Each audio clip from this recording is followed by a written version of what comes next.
Good afternoon, everybody. You're listening to Lake Stevens Vikings Varsity Baseball here from Lake Stevens High School. Is game number 2 of the 2018 varsity baseball season between the Marysville-Pilchuck Tomahawks and your Lake Stevens Vikings. My name is Payne Patchett, and the time leading up to this game was a pretty rough, to say the least. This game was originally intended to play at Marysville-Pilchuck High School, but due to the conditions of the field, instead, once again, the game will be moved to Lake Stevens High School and their AstroTurf.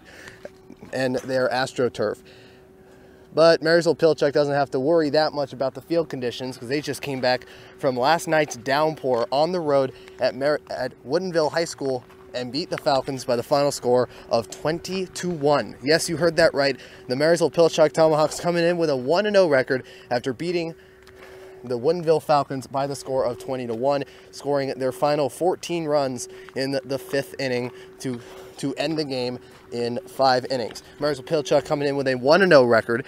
They will be playing as the home team here at Lake Stevens High School, while the quote-unquote road team, the Lake Stevens Vikings, coming off trying to finish their first full game this year. After coming up, as they are coming off a game yesterday, March 13th, against the Arlington Eagles that was postponed in the top of the 5th inning due to the ongoing rain here at Lake Stevens High School. They were trailing 12-7. That game has been rescheduled to Monday, March 26th at 5 p.m. here at Lake Stevens High School, right in the middle of conference play for Arlington and in the beginning of conference play for Lake Stevens as they play against Cascade the very next day on March 27th. But compared to yesterday, looks like the weather will be sunny. It is partly cloudy here on Wednesday, March 14th, 2018. We'll take a quick break as we go to the top of the 1st inning. We'll announce the lineups and we will announce the pitchers for game number 2 of the 2018 varsity baseball season. It is the Lake Stevens Vikings with no wins and no losses, playing at home as the road team against the Marysville-Pilchuck Tomahawks with 1 win and no losses. But we are now back at the start of the 1st inning. It'll be the top of the 1st inning, and Lake Stevens will be starting off. Leading off will be the left fielder, Ben Pizer. First pitch will be low for a ball 1. The starting pitcher for the Marysville-Pilchuck Tomahawks will be number 5, Joseph McCoy. Joseph spelled Joseph, McCoy, MCCOY. The 1-0 pitch, a one-hopper to Ben Pizer. He was 2 for 2 in yesterday's game with a single in the 1st inning right down the middle, and a triple to right field over the head of Owen Bishop. The 2-0 pitch. Strike 1 looking. Hit right under the strike zone. The lineup for the Lake Stevens Vikings: Ben Pizer, Theron Perkins, and Connor Bardew. Perkins the shortstop and Bardew at 3rd. The 2-1 pitch is a one-hopper for a ball 3. The 4-5-6 hitters being the catcher, Trey Long, the first baseman, Will Wentz, and the center fielder, Christian LaPierre. 3-1, ground ball, goes right down the middle, past the legs of the pitcher, Joseph McCoy, and for the 2nd consecutive game, Ben Pizer starts off the game for Lake Stevens with the leadoff single right down the middle. And now bring up shortstop Theron Perkins, number 6. He is 0 for 1 and got an RBI off a bases-loaded walk back in that 7-run 4th inning in yesterday's game. McCoy looking over at first. The first pitch low for a ball 1, with Ben Pizer staying at first base. The 7-8-9 hitter is the designated hitter, Aaron Lampinen, who will be hitting for the starting pitcher for Lake Stevens, Justin Troya. The number 8 hitter, right fielder, Bryce Mefford, making his first start. And at the 9 spot is sophomore Hunter Zalesko making his first start. And the 1-0 pitch, a one-hopper for a ball 2. The defensive lineup for Marysville-Pilchuck: on the mound is Joseph McCoy, and behind the plate is Jordan Luton, who was a first-team All-Wesco catcher last year for the Tommies. The 2-0 pitch, ground ball. This goes into the Marysville-Pilchuck dugout through one of the doorways, and it'll be a strike 1. On the infield, 3rd to 1st, at 3rd base is Eric Anderson. Shortstop is Mark Boloski. At 2nd base is Trevor Anderson. And at 1st base is Colby Phelps, all returning players from last season. And the 2-1. Inside It'll go inside for a ball 3. The outfield for Marysville-Pilchuck. At left field is Bailey Alvis. At center field is Kean Ballard. And at right field is a new player starting will be sophomore Kyle Nyblood. The 3-1. Hard hit ball, line drive, once again going towards the Marysville-Pilchuck dugout. This one almost going in.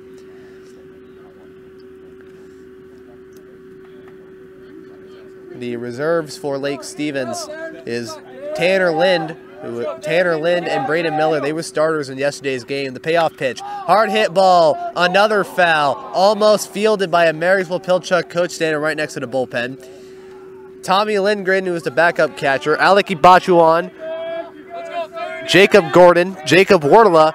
And a couple players from the junior varsity team that was supposed to play today, but instead it got rained out. Ethan Jansen and Bailey Corley. The payoff pitch. Swing and a missed strike 3. Throw to first is not in time for Ben Pizer. It'll be a strikeout for Joseph McCoy. And that'll bring up the third baseman, Connor Bardu. Got an all-Wesco first team honors as an infielder.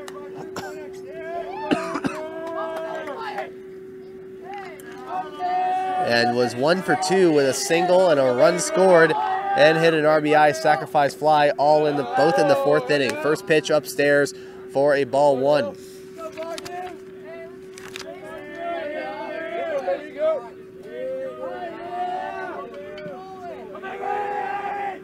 Next pitch, ground ball, gets past the glove of the third baseman Eric Anderson. Ben Pizer, it'll be stopping at second base and it'll be a 1-out single for Connor Bardu. It'll move Pizer to second base. And now bring up our next batter, Trey Long, with a chance to get the first run on the board for the Vikings here at the top of the 1st inning. He was 0 for 1 in yesterday's game as he struck out swinging to end the 1st inning off of Cameron Smith and was walked twice afterwards, both being in the 4th inning, one of those ending in a run. The first pitch, swing and a foul tip for a 0-1 count. Right field power right here, I'm big. Go, Trey, I'm baby. Thanks, Trey. I like it a lot. I'm big. And the next pitch upstairs for a ball 1. The catcher, Jordan Luton, looking especially at second base towards Ben Pizer. I'm big to you, Ray. Let's go, kid, I'm big. And the next pitch, a hard hit ball. This one getting into the glove of the shortstop, Pulaski, and will throw to first for a 6-3 double play to end a threat. It'll be no runs on 2 hits, no errors, and 1 runner left on as the Vikings end the top of the 1st on a 6-3 double play. As we'll now go into the bottom of the 1st inning, Justin Troya making his first start since late in the season, back in May of 2017, as he'll be on the mound for the Lake Stevens Vikings here in the bottom of the 1st inning. Lake Stevens 0, Marysville-Pilchuck coming up. We are now back from Lake Stevens High School. Lake Stevens Vikings getting ready to start the bottom of the 1st inning. On the mound will be number 12, Justin Troya, who is one of the few returning players for the Viking team from last year, from the Wesco Championship team last season. And he'll be facing off against the leadoff hitter, left fielder Bailey Alvis. The first pitch, upstairs, ball 1 to the catcher, Trey Long. Justin Troya last year didn't have a pretty good junior season. He had no wins and 2 losses with an ERA of 10.11. The 1-0, upstairs, ball 2. He played in 6 games, starting in 2 of them, throwing 9 innings, allowing 13 earned runs, 22 hits, walking 2, and striking out 6. The 2-0 pitch from Troya. Strike 1 looking, it hits on top of the strike zone. Bailey Alvis was a second-team Wesco 3A North outfielder as a junior, along with his brother Kyler Alvis, who was a second-team infielder as a senior. Next pitch, ball 3. In the 1st inning, he'll be facing the left fielder Bailey Alvis, the starting catcher Jordan Luton, and the shortstop Mark Balaski. The 3-1 pitch from Troya, swing and a miss, strike 2, which makes it a full count. The defensive lineup for the Lake Stevens Vikings: on the mound is Justin Troya, and behind the plate is Trey Long. On the infield from third to first is Connor Bardew. Theron Perkins, the payoff pitch. Strike 3 called right down the middle. And it gets him looking for the first out of the top of the first inning. It'll bring up the starting catcher, Jordan Luton. Here in the top of the first.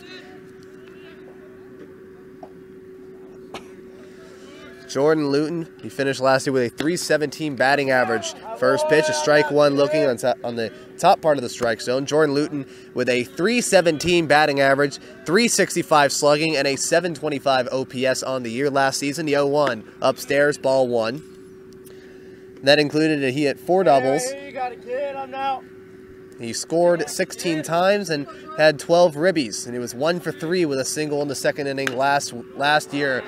And the next pitch, a grounder to the second baseman, Hunter Zalesko, for the second out. Right back. Let's go. Control the pace of the game. You control it. And it'll bring up a quick out number 2 in the top of the first. It'll bring up the number 3 hitter, the shortstop, Mark Boloski.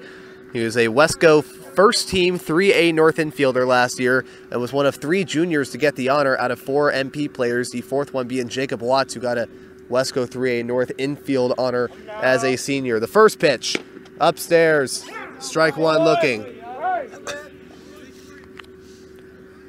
And in the infield is Connor Bardew, Theron Perkins, sophomore Hunter Zalesko, and Will Wentz. The 0-1.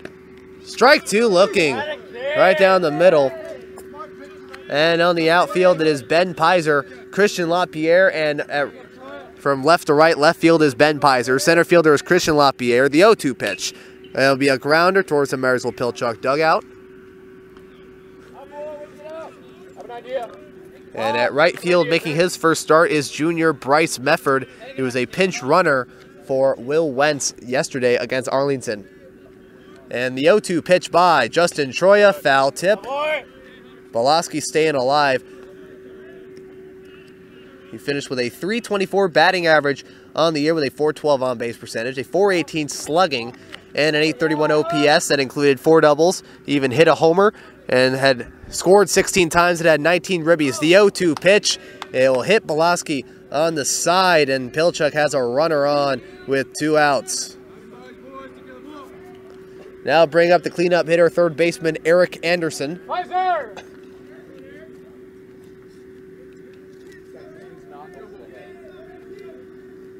Who was last year's ace pitcher for the Tomahawk baseball team. He was a Wesco first-team pitcher. First pitch, 1 hopper to Long. Gets play from Trey Long, and Boloski will get to second base on a wild pitch.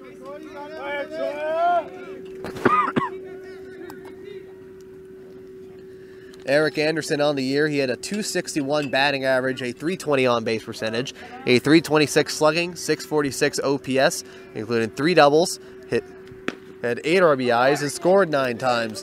The 1-0 pitch right down the middle, strike 1 looking. Hunter, I'm now. Darren, you got it. Justin Troya already in position, the 1-1, strike 2 looking. Justin Troya taking advantage of the huge frame that Eric Anderson has to try anywhere in the strike zone. And now because of that, Lake Stevens has a chance to finish off. Foul tip. That'll be a liner. And it goes over to Lake Stevens dugout. 1 ball and 2 strikes. Again, Marysville-Pilchuck coming off a win last night at Woodinville. The 1-2 foul tip, in which Marysville-Pilchuck beat the Falcons by the score of 20-1. Woodinville, they had a sophomore pitcher on the mound for them. Pilchuck scored 14 runs in the 5th inning to cap the shortened inning win. The 1-2 pitch, upstairs, ball 2. As a pitcher, Eric Anderson had 4 wins and 2 losses with a 2.18 ERA, throwing 41 2/3 innings, striking out 42 batters, walking 17, and allowing 34 hits. Next pitch, low and inside for a ball 3, full count 3-2. Don't have to give in. Don't have to give in. Here, let's go. He pitched in 9 games, 6 of them were starts and threw 4 complete games in the process. The 2-2, the full count pitch. Fly ball. This one going into foul territory. Bryce Mefford, the closest runner to it. And it looks like it'll just get over the wall. For a foul ball, it'll be really good. All right. It'll be a full count 3-2 to the third baseman, Eric Anderson. And even though he was a really good starter, he made an appearance in last year's game as a reliever and ended up being the losing pitcher in that game. The payoff pitch upstairs, ball 4, and Pilchuck now has runners on first and second base for the first baseman, Colby Phelps. Colby Phelps, the starting first baseman.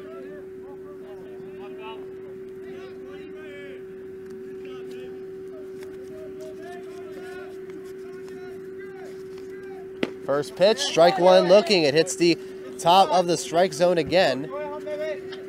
Colby Phelps had a .213 batting average with a .333 on-base percentage and a .262 slugging with 3 doubles, 7 runs, and 7 RBIs. And the 0-1 pitch, swing and a missed strike 2. He was 1 for 1 on stolen bases on the year, and against Lake Stevens last year, he was a huge factor in the game against Lake Stevens last year, finishing 2 for 3 with 2 RBIs. The 0-2 pitch, and that is inside. Strike 3 called, and Justin Troya gets out of a jam and the bottom of the first inning. At the end of 1, we have no runs on no hits, no errors, and 2 runners left on. It is no score after 1. Joseph McCoy going back on the mound for the Tomahawks as the Vikings will bring up their 5, 6, and 7 hitters in the top of the second inning.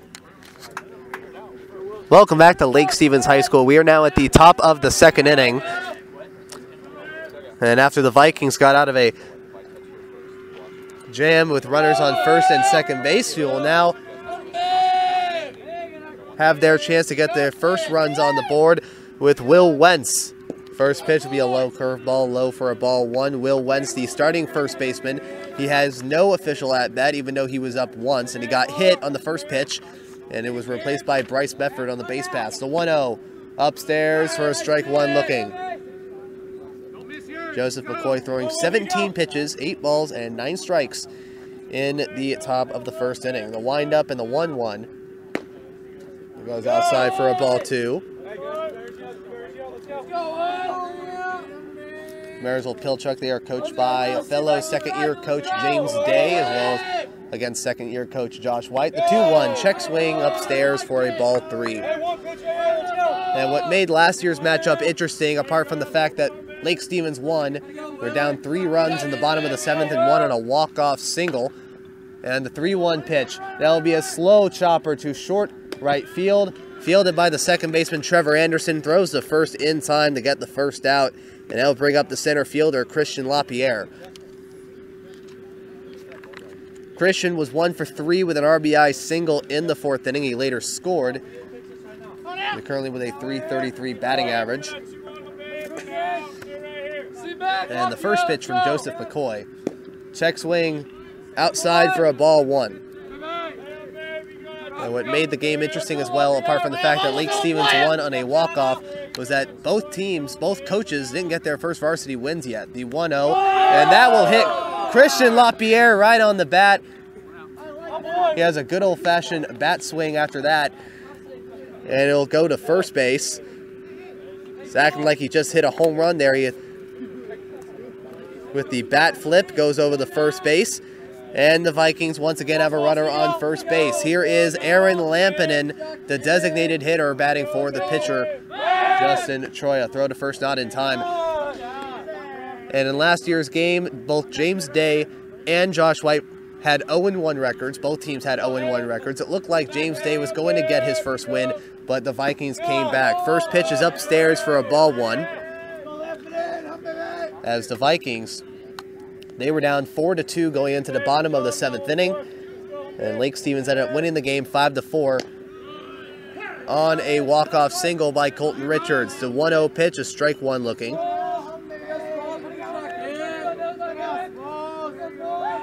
Lake Stevens, they're pretty good with stolen bases. That's a hard hit ball Deep in the center field. Back goes Kean Ballard, the center fielder. He will catch the ball, and it will be the second out of the second inning. A nice hit by Lampinen that will go into center field. Kean Ballard barely moving at all to try and get the second out. And it'll bring up the number 8 hitter, the left-hander, Bryce Mefford. First pitch from McCoy. Strike one looking. Bryce Mefford making his first varsity start today, as well as Hunter Zalesko, who is currently on deck. And the 0-1 pitch from McCoy, swing and a miss, strike two. And so that is a pretty exciting way of how to, a walk-off win. I don't know about you, but that is a pretty exciting way to get your first varsity win for me. The 0-2 pitch, foul tip. It'll go on top of the roof of the high school that's over the Marysville-Pilchuck bleachers.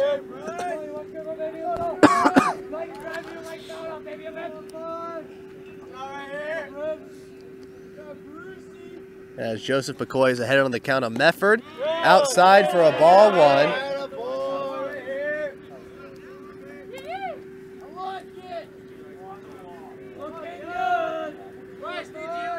McCoy looking over at first base towards Christian LaPierre. The 1-2. Upstairs, ball two.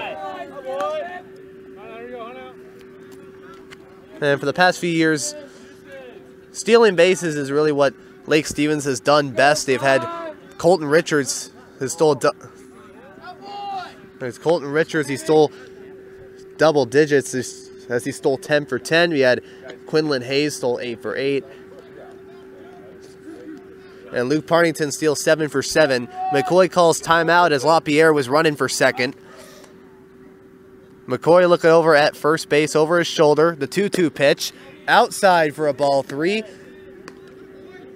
And this at bat will have the big turnaround from an 0-2 count to a full count 3-2. LaPierre looking extensively. The payoff pitch outside for a ball 4. Joseph McCoy, the opportunity was in his hands to end the inning, and instead he will walk Bryce Mefford. Now the Vikings once again with runners on first and second. This time with 2 outs, and to bring up the sophomore Hunter Zalesko, who is making his first start. The first pitch from McCoy. Low for a ball 1. Zalesko was a pinch hitter for Will Wentz in yesterday's game. He came in the 4th inning, was walked on 5 pitches, and later scored. And then, with the bases loaded, he got hit and got himself an RBI in the process. So he has no official at-bat coming into this one. The 1-0 pitch, the next pitch, a check swing, strike one looking. Drive it in there, baby. Let's go. There we go. There you go. Going up. Go, Hunter. Come on, kid.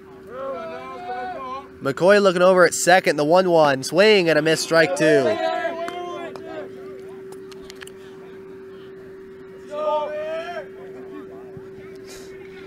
Hunter Zalesko, the sophomore, is the top player on the freshman team. The 1-2 pitch goes outside and low for a ball 2. Hunter Zalesko, he was the best player on the freshman team, or Cavallero.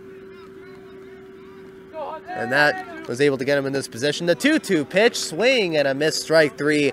And once again, Lake Stevens will end the inning with runners on. It is McCoy's second strikeout of the afternoon. And that will end the top of the second inning. No runs, no hits, no errors, and 2 runners left on. No scores. We go into the bottom of the second inning. Justin Troya facing the 6, 7, and 8 batters for Marysville-Pilchuck coming up.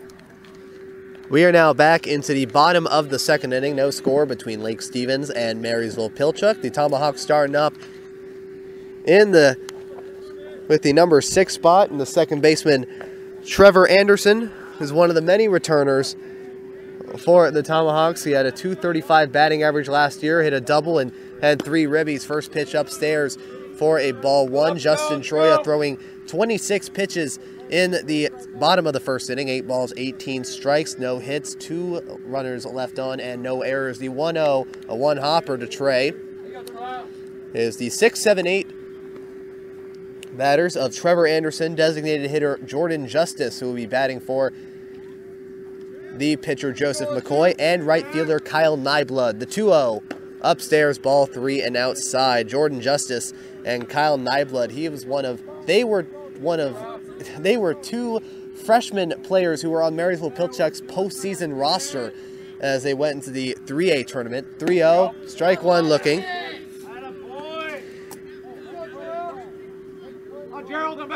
And so it makes it a little interesting that James Day will be starting a couple sophomores. The 3-1 upstairs and inside for a ball 4. Leadoff walk to Trevor Anderson, and that will bring up Jordan Justice.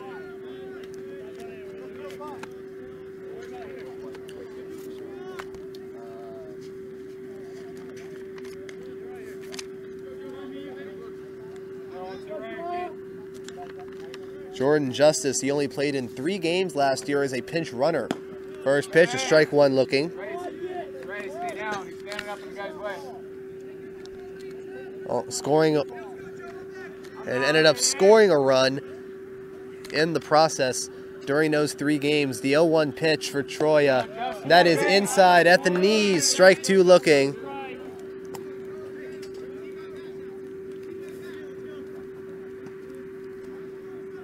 And Justin Troya ahead on the count for the senior against the sophomore. The 0-2 pitch. Line drive ball. That will get into the hole in right field. And Marysville-Pilchuck now with runners on first and second with nobody out. And that will bring up the second sophomore, which is number 8, Kyle Nyblood, the starting right fielder.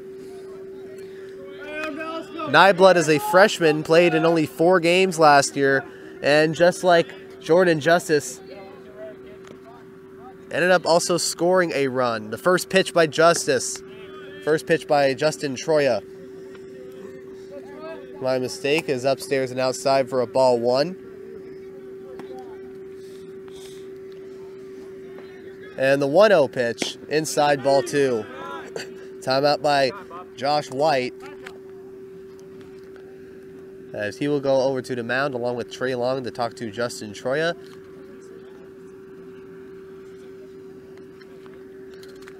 As he is once again put in a situation with runners on first and second with nobody out. Marysville-Pilchuck, they finished last year overall with a record of 12 wins and 11 losses. 11 of those 12 wins being in conference play in the Westco 3A North Division. They finished with the number 5 seed. And with that, they started on the road at Shorewood, where they lost 2-1. They ended up playing in the consolation part of the bracket ever since. They beat Kyler McMahon, who is now at Oregon State, and Linwood 5-3, and they ended up losing with a sour taste in their mouth at Snohomish on a walk-off single 5-4. The 2-0 pitch upstairs for a ball 3 from Justin Troya to Kyle Nyblood. And good news for the Tomahawks. Compared to past seasons, they've only lost 3 players compared to an average of around 10. The 3-0 upstairs, ball 4.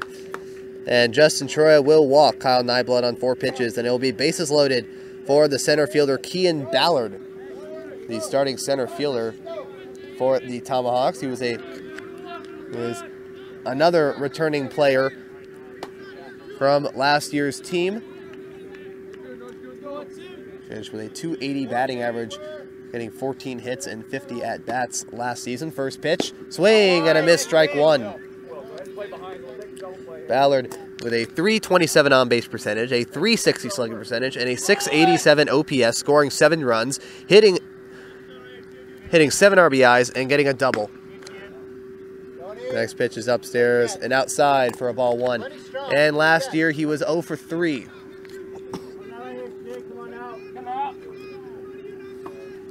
In last year's meeting. Next pitch upstairs, barely for a ball 2. Kean Ballard, he was in the 8th spot last year. He flew out to the center fielder, Quinlan Hayes. He struck out looking, and he struck out but was able to get the first base, but was caught stealing. Next pitch, ball 3 upstairs. Justin Troya, not in a good situation right now. Ball 3 with 3 balls and 1 strike. Next pitch, fly ball. And that will go out. And it will be foul. It'll be another full count for Justin Troya.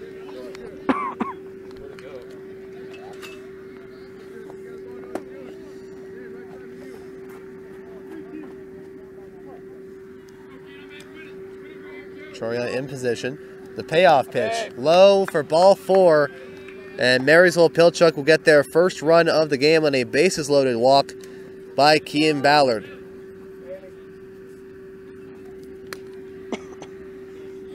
Timeout by Lake Stevens. Josh White going on to the mound to talk to Justin Troya. Still bases loaded as Marysville-Pilchuck goes back to the top of the lineup to left fielder Bailey Alvis, who struck out looking back in the first inning.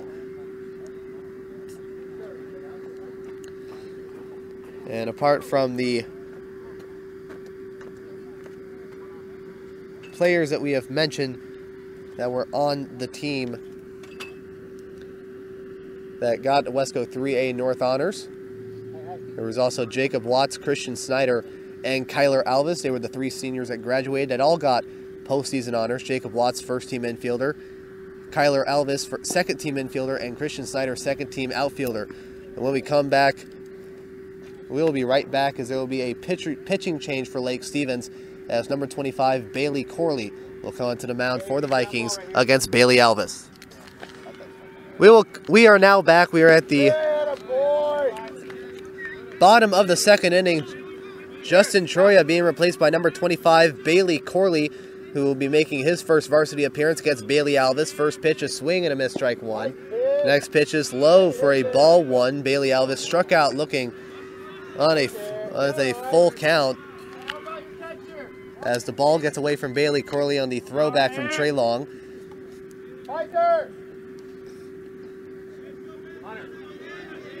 Justin Troya, 1+ inning, 1 hit, currently 1 earned run. This one a slow fly ball. This one looking like it'll fall in fair territory, and it will. We have Justice to score. Nyblood will score. And Ballard will stop at second base just in time. It'll be a 2-run bloop single for Bailey Alvis, and Pilchuck now has a 3-0 lead. So now currently with 3 earned runs for Justin Troy, he is responsible for Ballard at second, while Bailey Corley is responsible for Bailey Alvis at first base. The next batter is the catcher Jordan Luton, who grounded out to the second baseman Hunter Zalesko. The first pitch from Corley, upstairs, ball 1.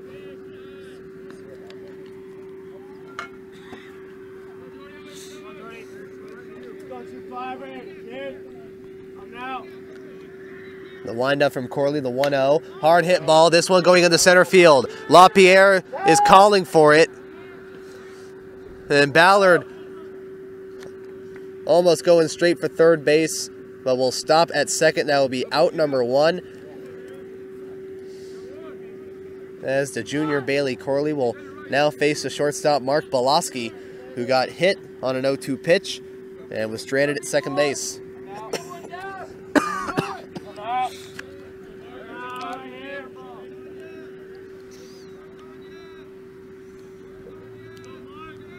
And the first pitch from Bailey Corley will be low and outside to Trey Long for a ball 1.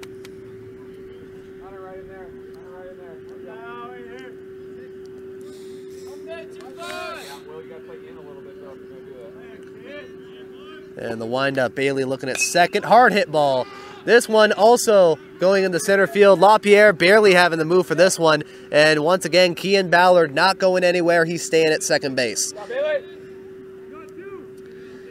Now bring up the second out, and he'll bring up the third baseman, Eric Anderson, who was walked on a full count with 2 outs and was stranded at first base.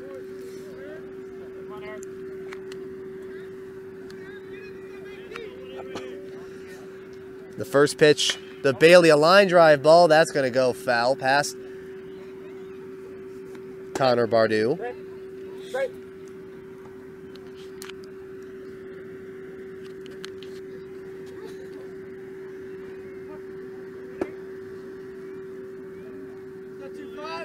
Corley, the wind up the throw, low and inside for a ball 1.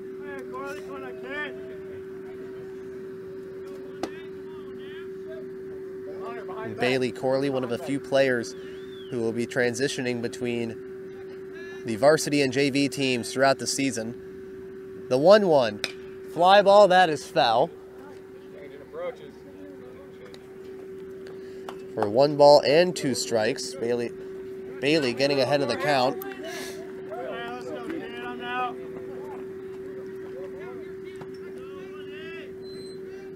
And the 1-2 pitch. Line drive ball. Gets under the glove of the third baseman, Connor Bardou. Ballard's riding around third base. Ben Pizer tries picking it up barehanded with no avail, and another run will score. It'll be an error on the third baseman, Connor Bardou.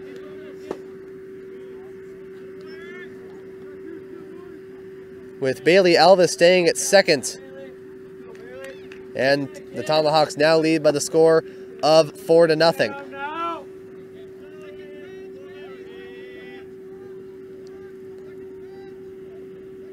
And the first pitch to Colby Phelps will be a foul tip. All 4 batters that Justin Troya was responsible for in the second inning ended up all scoring, and he'll only get 3 earned runs because of the error.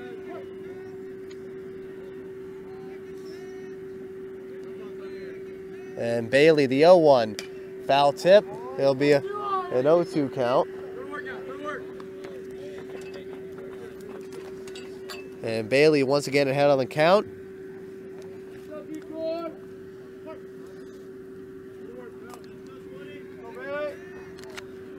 Bailey on the wind-up, the throw. Gets past Trey Long. And Bailey Alvis will be going to third base. And Eric Anderson will be going to second on the wild pitch. As it'll be a ball 1. Another 1-2 count for Bailey Corley. Marysville-Pilchuck, just like Arlington, will be continuing their schedule. They'll be starting conference play on Friday. The 1-2, a line drive ball, gets it to the glove of the shortstop, Theron Perkins. And it'll be another error on the third baseman. And it'll be another error. It'll be a one-hopper. It gets in and out of the glove of Will Wentz. And 2 more runs will score as both Alvis and Anderson will score. This time this will be an error on the shortstop, Theron Perkins. And it is now 6-0, Marysville-Pilchuck.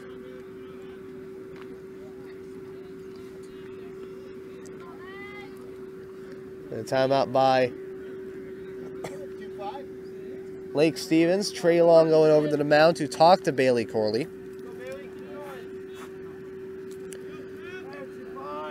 And there will be 2 unearned runs for Bailey as he faces Trevor Anderson. The first pitch, a strike 1 looking.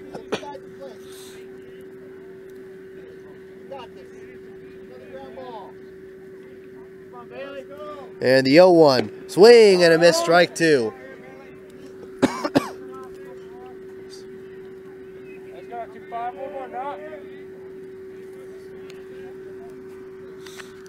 Bailey looking over at first base towards Colby Phelps. The 0-2 pitch, hard hit ball. This one will be a bloop single. It'll go into short right field, and it'll be another base hit for Marysville-Pilchuck.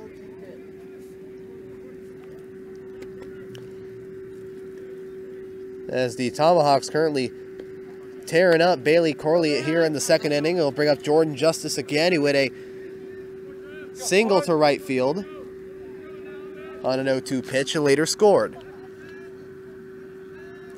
The first pitch from Bailey, foul tip. It'll hit the fence for an 0-1 count.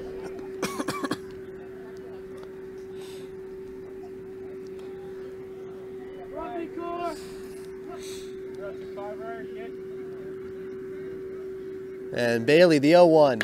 Ground ball. This one getting into the glove and out of the glove of Theron Perkins again. It'll be another error on Theron Perkins. As once again, Marysville-Pilchuck is bases loaded. And it'll bring up the right fielder, Kyle Nyblood.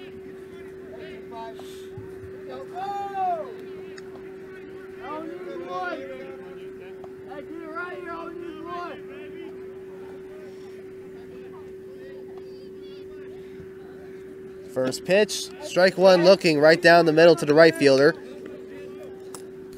He was walked on 4 pitches and later scored. And the 0-1, low will be a 1-hopper. And no runners will advance, it'll be a ball 1.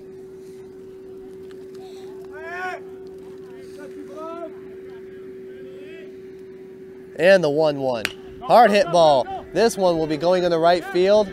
We into short right center field. 1 run will score. Here comes another one. There will be a 2-run single for Kyle Nyblood.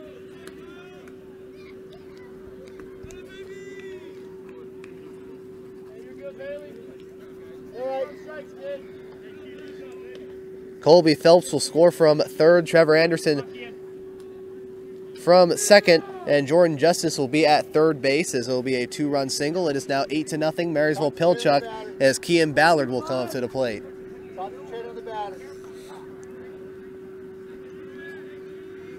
And the first pitch, runner goes, Trey.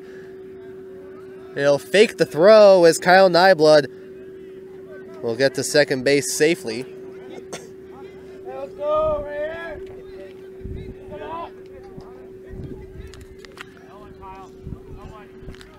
And Bailey, the 1-1. And it'll go low and under the strike zone for a ball 2.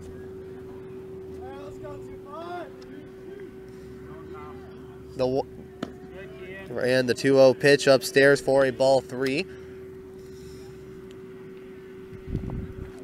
As Marysville-Pilchuck early in this game has a chance to go double digits. On Lake Stevens. The 3-0 pitch to Bailey. Fly ball, and now go up for a foul ball. Come right back. Come right back. Giving Bailey a chance at life, 3 balls and 1 strike. Lake Stevens, they also had this problem against Arlington yesterday. 3-1, outside, ball 4. And it will be bases loaded. And it will bring us back to the top of the order once again in Bailey Alvis, who hit that 2-run bloop single to left field to score 2 runs earlier in the inning. The first pitch, strike 1 looking.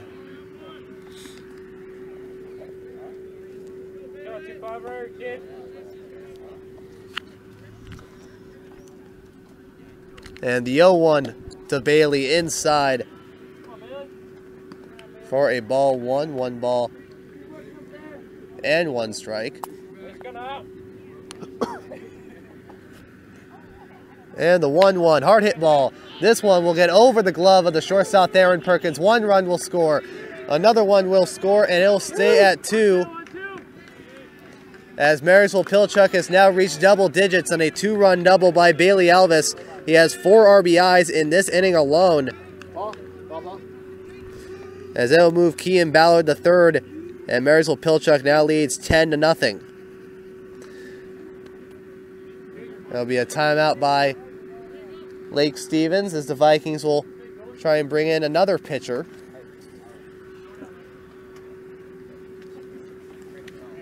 And they will bring in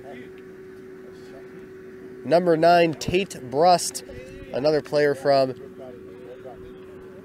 JV. It'll take another quick break as Lake Stevens now trails Marysville-Pilchuck by the score of 10-0 here in the bottom of the second inning with Jordan Luton coming up. We are now back into the bottom of the second inning. Lake Stevens bringing in their third pitcher.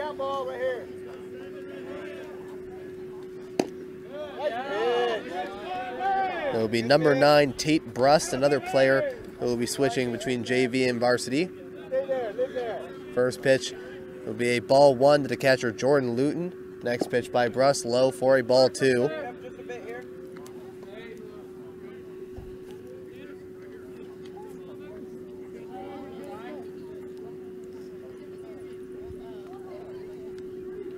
As there will be runners on second and third, 2-0 outside for a ball 3.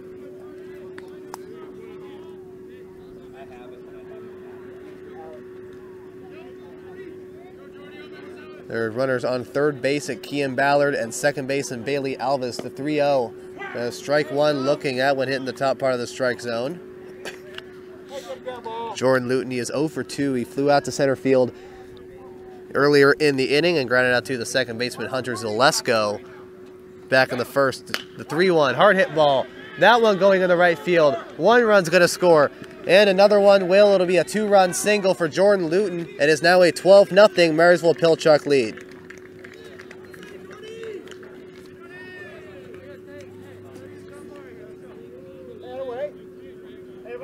You got a kick. Come on now. Maybe you have to catch that, right? Let's go 2-1.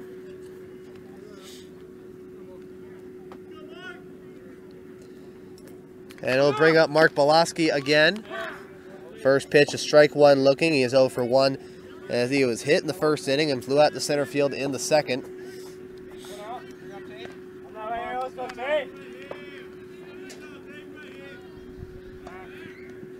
Brust looking over at first base.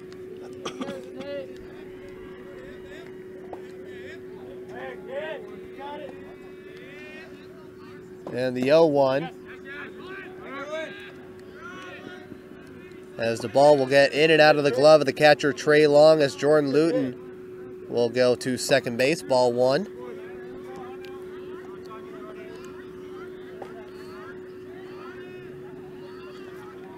As Mark Boloski is the 16th batter of this inning. Next pitch, foul tip.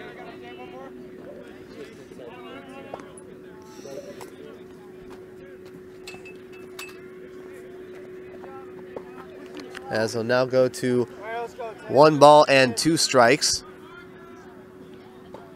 And the 1-2 pitch, ground ball. This one going into the glove of Theron Perkins. Throw to first is not in time. It'll be an infield single, and there will be runners on the corners with 2 outs. Connor Bardou backed out of the way for Theron to get the ball, and it'll bring up Eric Anderson again. He is one of 3 batters this inning that got on base on an error. He got on base on an error by Connor Bardou as the ball went through his legs and under his glove. And the first pitch, strike one looking. A nice curveball by Tate Brust.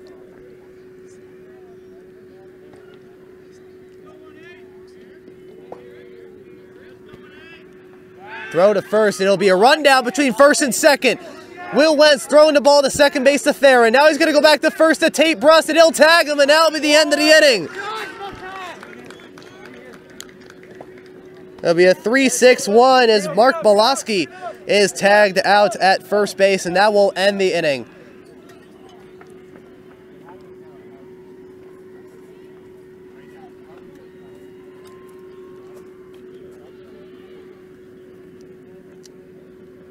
As it'll be 13 runs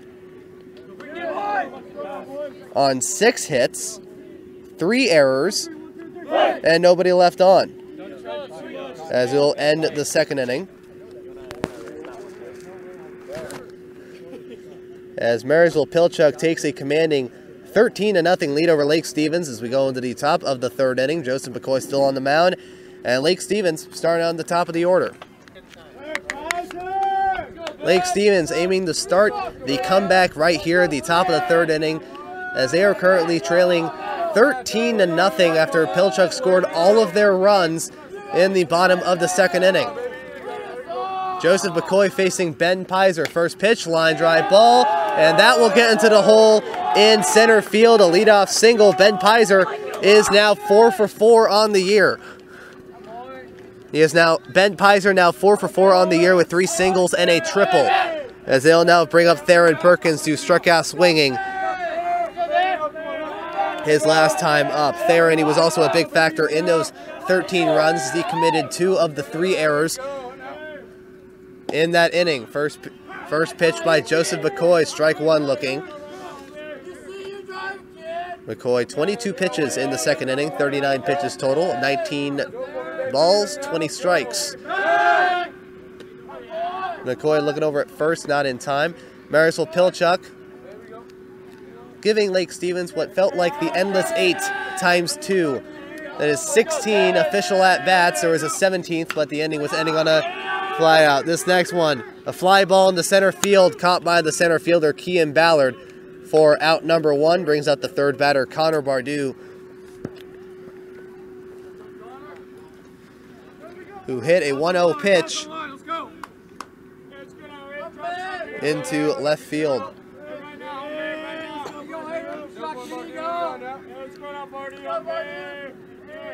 As he comes in, he is now 2 for 3 on the night. And the first pitch to Connor Bardou, it hits him in the left shin as the Vikings once again have runners on first and second.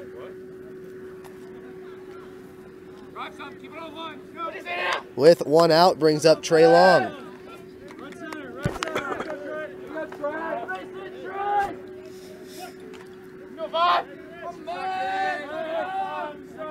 And McCoy, the first pitch is outside for a ball 1. Trey Long, he hit into a 6-3 double play to end the first inning and end the Vikings' first scoring threat. And the 1-0, hard hit ball, that one going into left field. And that will lean towards foul territory. It'll be a 1-1 count. A golf shot. A golf shot that looked like it was almost home run caliber.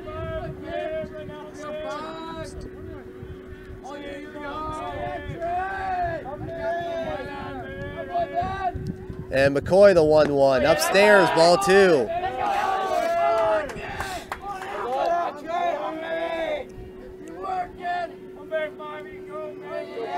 McCoy looking over at second base towards Ben Pizer, the 2-1. Ground ball. This one getting into the glove. No, it is dropped by the shortstop, Boloski. It is thrown over the head of the first baseman, Colby Phelps, and a run will score.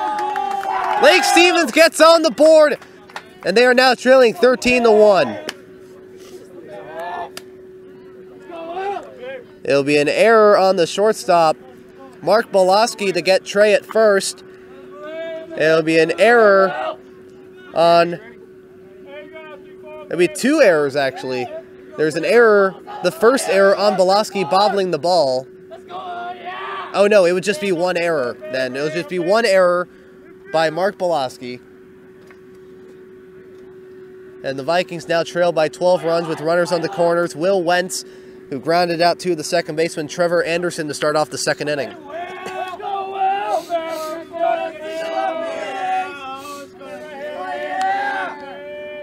First pitch by McCoy, low for a ball 1. Bailey Corley in the second inning through only 2/3 of an inning, allowing 4 hits, 8 unearned runs, 1 walk, and no strikeouts in 31 pitches. The 1-0, swing and a miss, strike 1.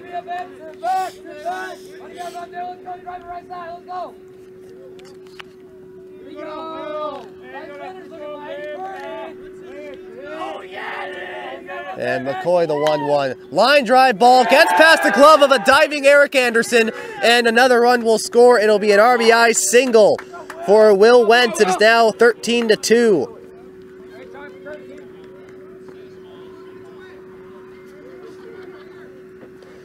And a courtesy runner. And a courtesy runner for Trey Long at second base will be number 7, Tanner Lind, who was starting at right field yesterday. Go, Christian, go baseball. And will now be running for Trey Long, starting at second base. Here is Christian LaPierre. Swing and a miss, strike 1. He got hit on a 1-0 pitch and was stranded at second base in the second inning.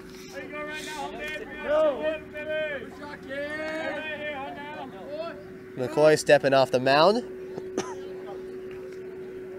Tanner Lind at second base and Will Wentz at first. And they'll bring up the starting center fielder, the 0-1 of Chopper. This will go to the pitcher. Gets off the arm of the pitcher, McCoy, and he can't throw it anywhere. And it'll be bases loaded. It gets off the glove and off the throwing arm of Joseph McCoy. It's another error, and it is now bases loaded for Aaron Lampinen.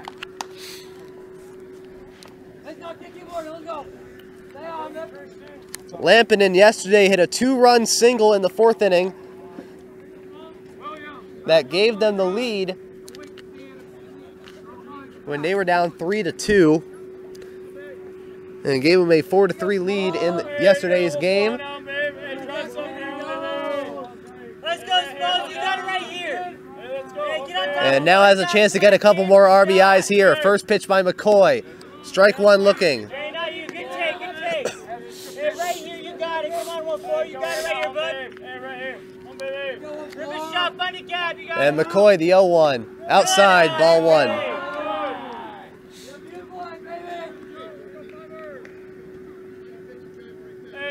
Let's go, 1-4. You got it right here. Come on, kid. Marysville-Pilchuck with some activity in the bullpen, the 1-1. Good take. Low and outside, ball 2. That's a 9.5 right there. As they currently have Jordan Justice, one of the sophomores, currently warming up in the bullpen, possibly to replace Joseph McCoy, the 2-1. Outside for a ball 3.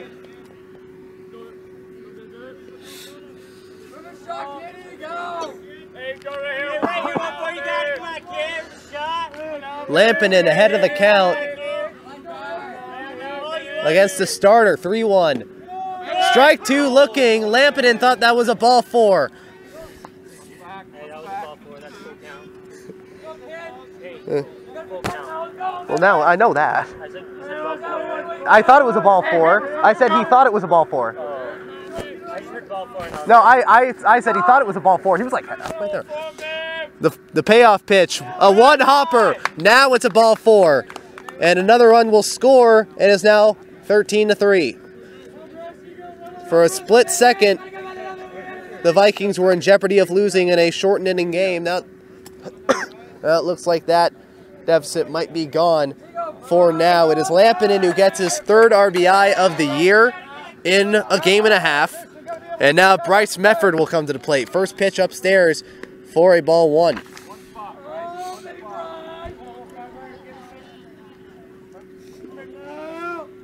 And the 1-0. Low for a ball 2. Hey, let's go, 1-5. You got it right here, kid. Come on now. And the 2-0 pitch inside, ball 3. Mefford twisting, almost contorting his body out of the way to try and not get hit. Timeout by Marysville-Pilchuck. James Day going onto the mound. And this might be it for Joseph McCoy, as Jordan Justice is warming up. You have the entire infield coming onto the mound with him.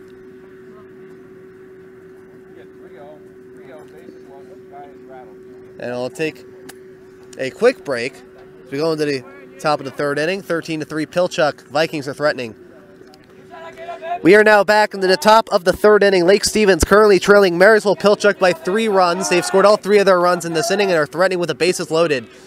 The 3-0 pitch right down the middle for a 3-1 count from Joseph McCoy to the right fielder Bryce Mefford. McCoy, the 3-1 pitch. And a foul tip. Hey, keep your eye on the ball. It'll be a full count, 3-2. Aaron Lampinen at first base, Christian LaPierre at second base, and Will Wentz at third base. And the Vikings, with 1 out, are threatening to score more runs. The payoff pitch by McCoy. And that is a strike 3 called on top of the strike zone for the 2nd out. And now there'll be a rundown as Lampinen's getting caught. As Lampinen is getting caught between 1st and 2nd, and that will be a double play. Lampinen thought that was a ball 4 and was aiming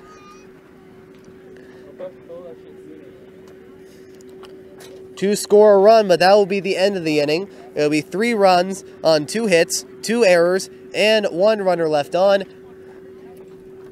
Lake Stevens, they cut the deficit to 13-3 as we go into the bottom of the 3rd inning with the 4, 5, and 6 batters of Eric Anderson, Colby Phelps, and Trevor Anderson coming up to the mound in the bottom of the 3rd inning. After Lake Stevens cuts the deficit from 13-0 to, my mistake here, 13-4, not 13-3. Will Wentz did cross home plate before Aaron Lampinen was out. That's what the umpires say. You'll now go into the bottom of the 3rd inning. It'll be Tate Brust facing against Eric Anderson. First pitch, a ball 1 upstairs. Next pitch, a ball 2 outside. The 2-0 pitch by Brust. A golf shot to right field. Bryce Mefford is under it and will make the catch for out number 1. Now bring up Colby Phelps, who is 0 for 1. Now let me try and count this again. So Lake Stevens, in the 3rd inning, got 4 runs on 2 hits. 2 errors were committed by Marysville-Pilchuck, and 1 runner was left on. First pitch will go upstairs, ball 1 to Colby Phelps. And Joseph McCoy threw 25 pitches in that 3rd inning, a total of 64 pitches, 29 balls, and 35 strikes to 1-0. Low for a ball 2.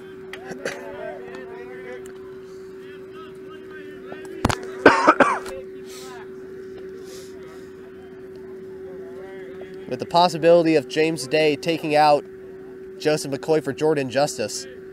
The 2-0 pitch. Foul tip.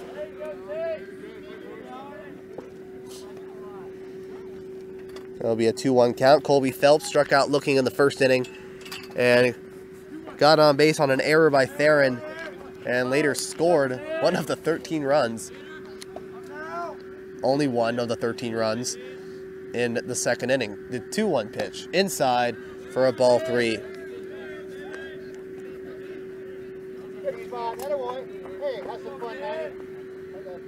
Now, one of the things that this Lake Stevens team needs to do, especially with new players, is to try and recover from big innings like that where they're having the deficit. 3-1. The pitch goes to the shortstop, Theron Perkins, into the glove cleanly. And the throw to the first baseman, Will Wentz, is clean as well. A 6-3 for out number 2, and it'll bring up Trevor Anderson, who has walked, has singled, and scored 2 runs. I love the work up there. You're working hard. I love Never in. Back to the new players. First pitch. Strike 1 looking, a nice pitch. You have new guys in almost every position. This is not just with Lake Stevens. This happens with every team who loses a series of players. I know the Vikings have done it in years past. That's what they need to do, and this is what these non-conference games are for. Next pitch will go low for a ball and 1. 1-1. Sure, Lake Stevens may currently be trailing by 5 runs over Arlington, and Arlington has scored double digits on them, but that's part of the process to get into conference play and possibly repeat as conference champions. Next pitch will be a ball 2 low. 2-1 count.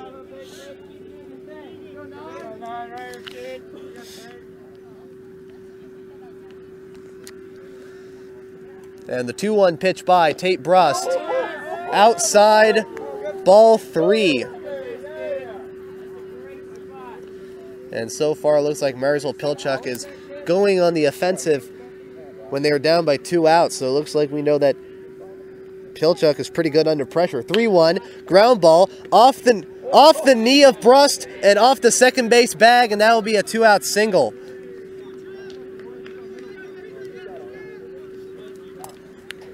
And that will bring up the designated hitter, Jordan Justice. He hit into a single and got on base on an error by Theron and scored both times, both in the 2nd inning.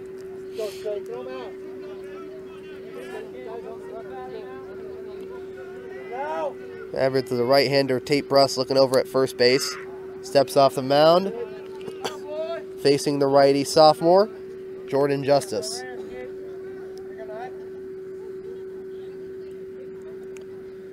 And the first pitch. Hard hit ball. This one going into right center field. LaPierre going back to get it, and it will make the running catch to end the 3rd inning. No runs on 1 hit, no errors, and 1 runner left on. Lake Stevens crawling back. And the end of the 3rd inning is still 13-4 Pilchuck, but the Vikings still have a lot of energy in them as Joseph McCoy comes back to the mound with the 9-1-2 hitters facing him in the top of the 4th. After preventing any more runs from Pilchuck in the bottom of the 3rd, we now go into the top of the 4th inning with Joseph McCoy facing Hunter Zalesko. First pitch, a ball 1 upstairs. Next pitch, a ball 2 upstairs. And already immediately they are warming up Jordan Justice. The 2-0 swing and a miss, strike 1. It'll be Hunter Zalesko, who struck out swinging his last time up back in the 2nd inning. And the 2-1 pitch by McCoy. Outside, ball 3.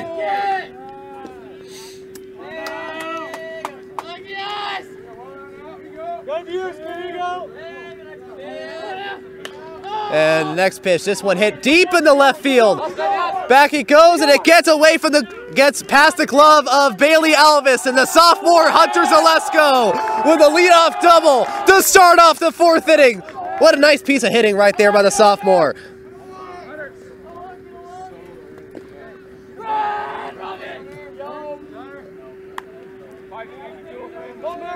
And that'll bring us back to the top of the order with the man of the hour, Ben Pizer, who is 4 for 4 on the year. First pitch, strike 1 looking. He tried bunting for that one.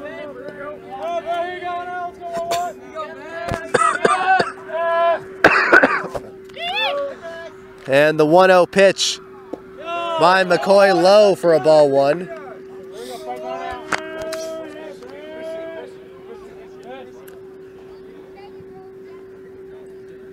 McCoy, the 2-0, outside ball 3, or outside ball 2. First pitch is a strike 1.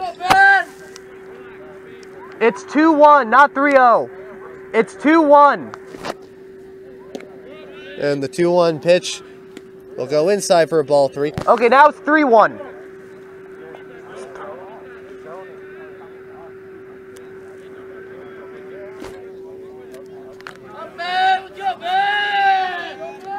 Joseph McCoy already exceeding 70 pitches, the 3-1.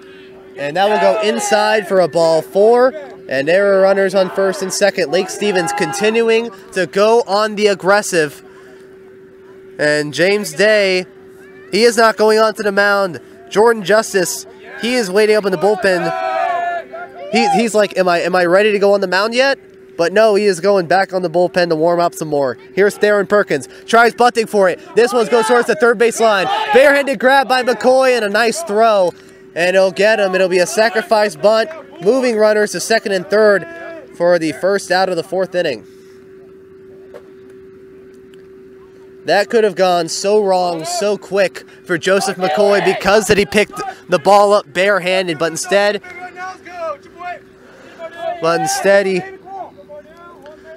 he was able to get the job done on that one. Next one is Connor Bardu. This one hit deep to left field. Alvis going back.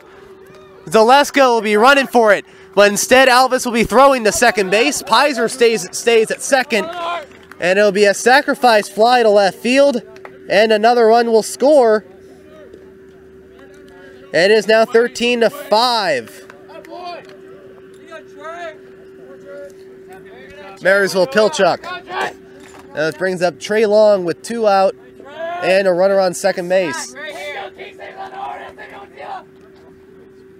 And McCoy, first pitch, inside, ball 1. Within striking distance of hitting Trey Long. Around calf high. McCoy looking at second, the 1-0. Strike 1 looking.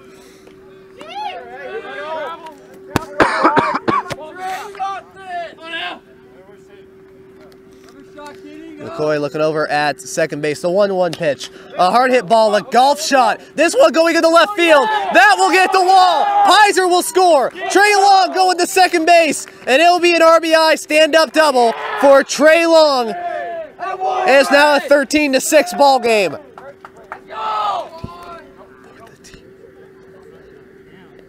Same guy. Tanner Lind once again pinch running.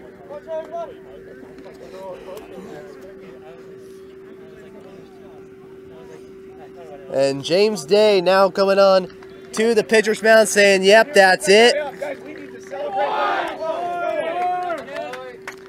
And it'll now bring up a new pitcher for Marysville-Pilchuck. This is Jordan Justice. We'll take a quick break. Top of the 4th inning. Marysville-Pilchuck 13, Lake Stevens 6. And we are now back into the top of the 4th inning. Lake Stevens, they have scored a couple of runs in this inning to make it 13-6 and have chased Joseph McCoy out of the game. We have a new pitcher, which is number 12, Jordan Justice, the sophomore. Looking over at second, the first pitch to Will Wentz. Knee high, strike 1 looking. Joseph McCoy currently 3 2/3 innings, 4 hits, currently 6 runs, 2 of them earned, 3 walks and 3 strikeouts on 79 pitches. First pitch, a strike one looking. Tanner Lind at second base. The 0-1. There'll be a one-hopper. Tanner staying at second. Let's go. Shot, Kitty, go.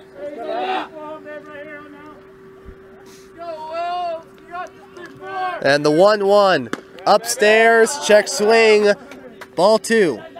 Will Wentz is 1 for 2 with an RBI single back in the 3rd inning, and he has a chance to get another RBI here. The 2-1 pitch. Low and inside for a ball 3.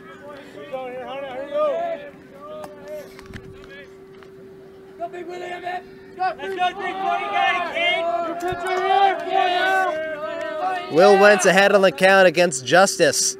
The 3-1. Strike 2 looking on the knees, full count. Lake Stevens slowly but surely, after trailing 13-0, is trying to make a comeback here, and through 2 innings they have scored 6 of the 13 runs. Payoff pitch, a foul tip, and it almost hits the on-deck hitter, Christian LaPierre, who has to fall backwards to try to avoid that one. It'll stay as a full count to Jordan Justice.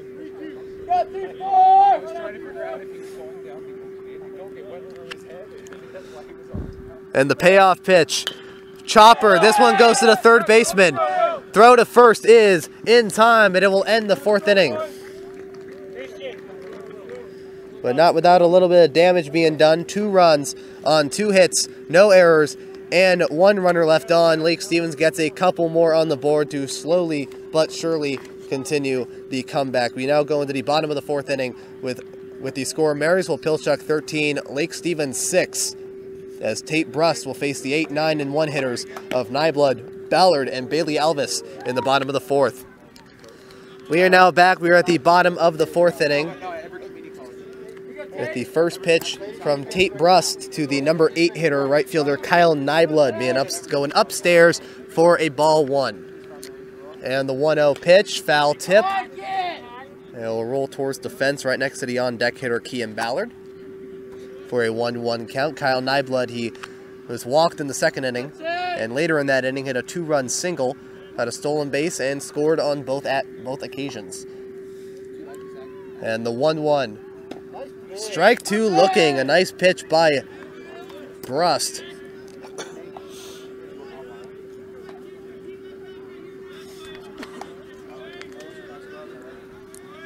And the 1-2 pitch, low and outside for a ball 2. Compared to Arlington, Marysville, same thing as Arlington, Marysville-Pilchuck also starts their conference play later this week. They'll be playing on March 21st and March 23rd at home and on the road against Oak Harbor. The 2-2. Chopper, slow chopper to Connor Bardou. It'll bounce away from the glove of Connor Bardou, and the inning will start off with the 4th error for Lake Stevens. And that'll bring up Kian Ballard, who was walked on both occasions in the 2nd inning. Got an RBI on 1 occasion and scored on both times.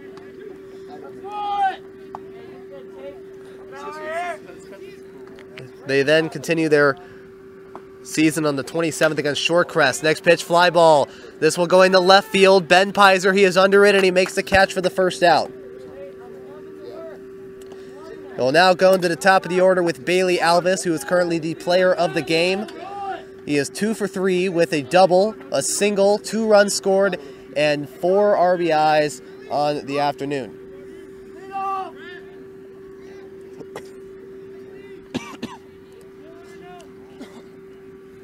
And the first pitch from Tate Brust will go upstairs for a ball 1. Pilchuck will continue their season on the 27th at home against the Shorecrest Scots. Then the next day on the 28th at Mount Lake Terrace. And then on March 30th at home against the Edmonds Woodway Warriors, coming off their incredible season last year. Throw to first is not in time. Edmonds Woodway coming off an incredible year last year where they went to the state semifinals for the first time in school history and got a trophy for the first time in school history in the sport of baseball. Tate Brust. The 1-0. Low for a ball 2. Ball gets away from Trey Long. And Kyle Nyblood will go to second base on a wild pitch.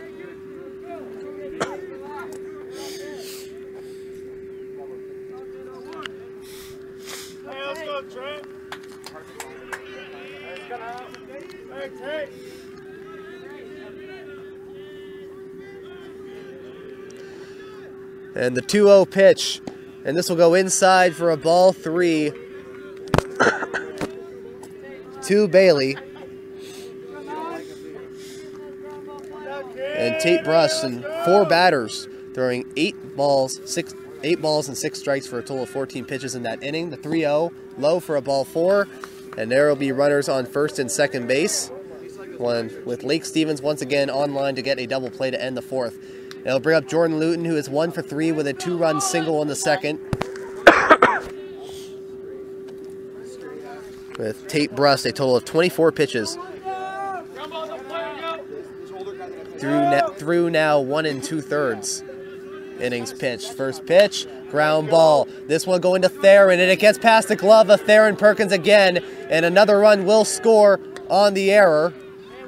It is now 14-6.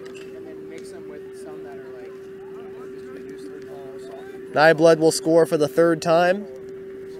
It is now 14-6 Pilchuck. And now bring up Mark Boloski, who is 1 for 2 with an RBI single.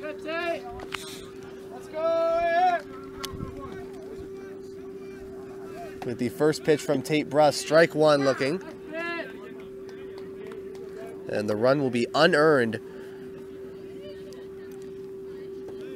The run will be unearned towards Tate. And the 0-1, hard hit ball. This one going into right center field, short right field. Bryce Medford calling for it, making the catch for the second out of the 4th inning. And now we'll be bringing up Eric Anderson, who is 0 for 1. So far tonight, he was walked in the 1st inning, got on base on an error, and flied out to Bryce in the 3rd inning.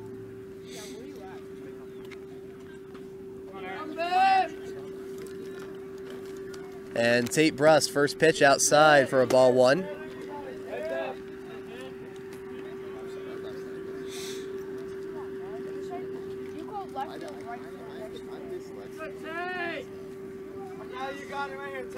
Tate Brust stepping off the mound. Coming back up, gets a sign from Trey Long, the 1-0.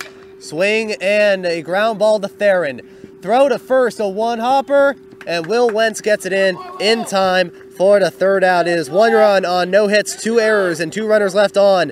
1 run will score, and Marysville-Pilchuck now once again leads by 8 runs. This time it is Marysville-Pilchuck 14, Lake Stevens 6. As we go into the top of the 5th inning, Jordan Justice coming back up on the mound with a 6-7-8 of LaPierre, Lampinen, and Bryce Medford in the top of the 5th inning.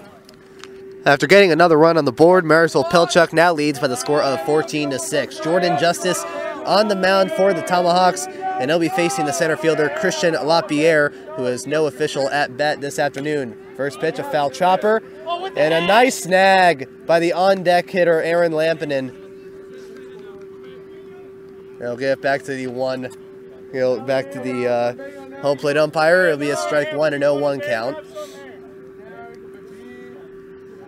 An 0-1 pitch. Ground ball. This one getting into the glove of the first baseman, Colby Phelps. Tosses it to the pitcher, Jordan Justice, for the 1st out of the 5th inning. They'll bring up the next hitter, Aaron Lampinen, the designated hitter. He is 0 for 1. He got an RBI walk and later got out on a rundown in the 3rd inning. And the first pitch by Justice, knee-high fastball, strike 1. Lake Stevens, compared to teams in 3A, they have a while before they can get to their conference play. Next pitch outside, ball 1. They continue play on Friday on the road, their first true road game against the Meadowdale Mavericks, who are playing their first game. The 1-1, swing and a miss, strike 2. Then they come back here and they play 5 straight home games. As of right now, the 1-2 pitch upstairs, ball 2. They start on the 20th against the Linwood Royals, then the 21st against the Edmonds Woodway Warriors, and then on Saturday the 24th against Central Kitsap. The 2-2 pitch, 1 hopper, ball 3 for a full count, 3-2. And then on the 26th, it was announced earlier today that they will continue their game against Arlington that was postponed yesterday, and then they'll start conference play against Cascade. The payoff pitch, fly ball. That one will fall in fair territory right near the first base line, and it'll be a bloop single for Aaron Lampinen. Falls just in fair territory with the right fielder Kyle Nyblood and the second baseman Trevor Anderson running after it. And it'll bring up the number 8 hitter Bryce Medford, who is 0 for 1 with a walk and a strikeout.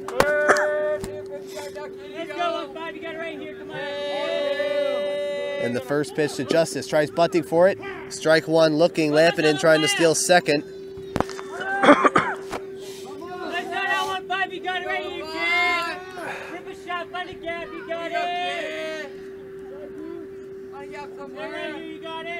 And the 0-1 pitch to Justice, swing and a miss, strike 2. Watch the ball hit the back, get in front of it, come on, kid. Foot down early, you got it right here, bud. Let's go 1-5, find a gap for the shot, find some grass. And Jordan Justice looking over at first, the 0-2 pitch, inside, ball 1. Good take, get it big. You go 1-5, for the shot, kitty, go. Right here, 1-5, right here. Justice, the 1-2, a check swing, and this will be fielded by the third baseman, Eric Anderson, but just after the home plate umpire will call it foul. It'll be a 1-2 pitch. Got another line, make it count. Come on, kid. Jordan Justice approaching his 20th pitch. Right here, 1-5. Showing 19 pitches through 2/3 of an inning total. The 1-2. Foul, fair ball. This will be thrown to, it will be grounded to the pitcher Jordan Justice, who throws it the first for the second out, moving Aaron Lampinen into scoring position at second base. They'll bring up the 9 hitter once again, Hunter Zalesko. He is 1 for 2, strikeout swing in the second inning, and hit a leadoff double in the 4th, and later scored on a sacrifice fly by Connor Bardou. First pitch, strike 1 looking.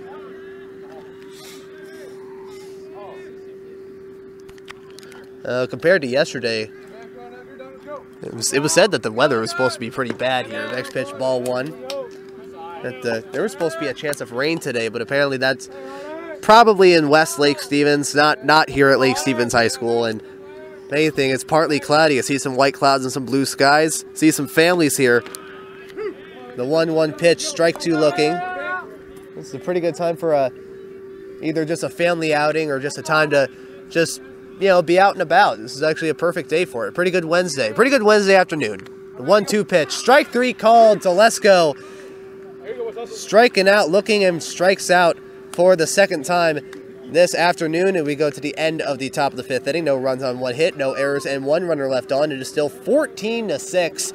Marysville-Pilchuck over Lake Stevens as we go into the bottom of the 5th inning. Tate Brust facing a 5-6-7 of Colby Phelps, Trevor Anderson, and Jordan Justice in the bottom of the 5th inning. 14-6, Marysville-Pilchuck. We are now back. We are at the bottom of the 5th inning. Marysville-Pilchuck leading Lake Stevens by the score of 14-6. Tate Brust on the mound, trying to pitch his 3rd full inning of work, as he'll be facing the first baseman Colby Phelps. Strike 1 looking. He is 0 for 2 with a run scored.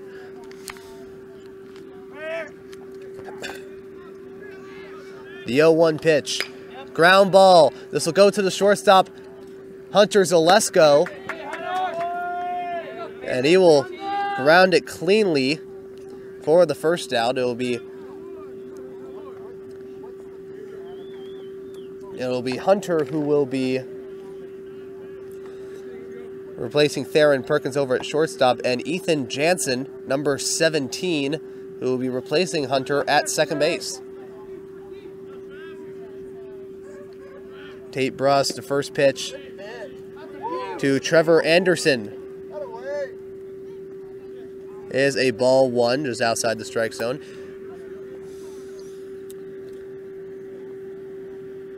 And the next pitch, a fly ball, a blooper to right field. Bryce Mefford is under it, and he will make the catch for the second out of the 5th inning. And he'll bring up the designated hitter, Jordan Justice, who is 1 for 2 with 2 runs scored. Now, Josh White, he only let the starting pitcher, Justin Troya, throw for 44 pitches, and letting the relievers go in early in the game, and let Will Wentz throw for 36 pitches to get him ready for Meadowdale. First pitch, strike 1 looking, is to get him ready for Meadowdale.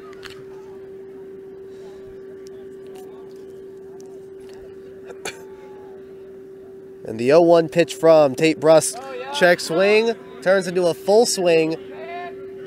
That'll be a strike 2.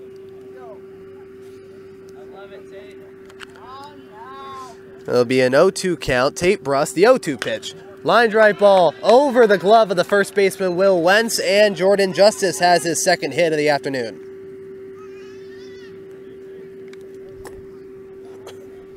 Hey, you're all good, Tate. Keep serving it up here now. We got 2 outs. Ground ball, fly ball works right here. We'll bring up the next batter, right fielder Kyle Nyblood, who has scored in all 3 of his plate appearances and has 2 RBIs. First pitch, a foul tip. Jordan Justice is thinking second base. But he's getting ready to go at first.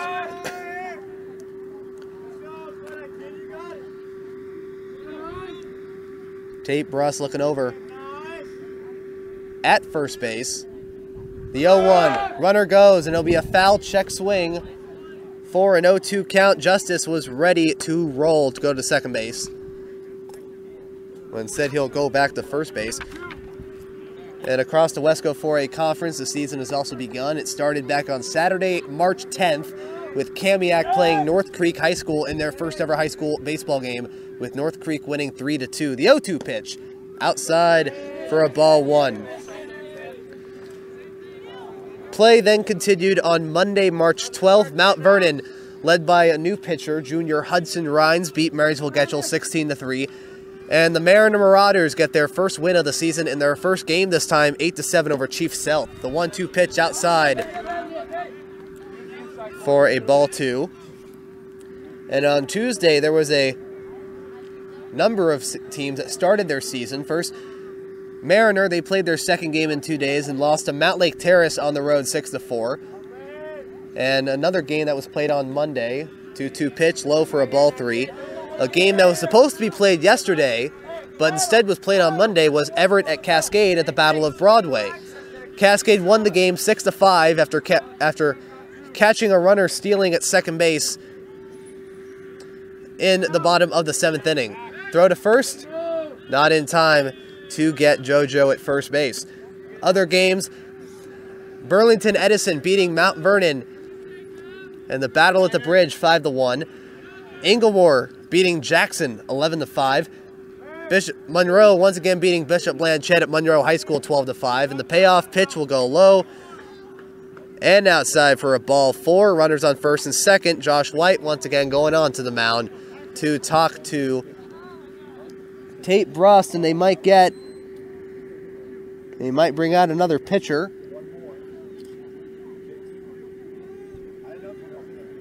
And they will bring out another pitcher. They're going to bring in number 10, Jacob Wardla, for his first appearance. And Tate Brust with a pretty solid outing. Stats coming up. We'll go into the bottom of the 5th inning. Runners on first and second with 2 outs. Marysville-Pilchuck 14, Lake Stevens 6. We are now back into the bottom of the 5th inning. Marysville-Pilchuck leading at Lake Stevens by 8 runs, with runners on first and second and 2 outs. And a new pitcher for Lake Stevens making his first varsity appearance is number 10, the junior Jacob Wardla. The first pitch to the number 9 hitter, Kean Ballard, will be low for a ball 1.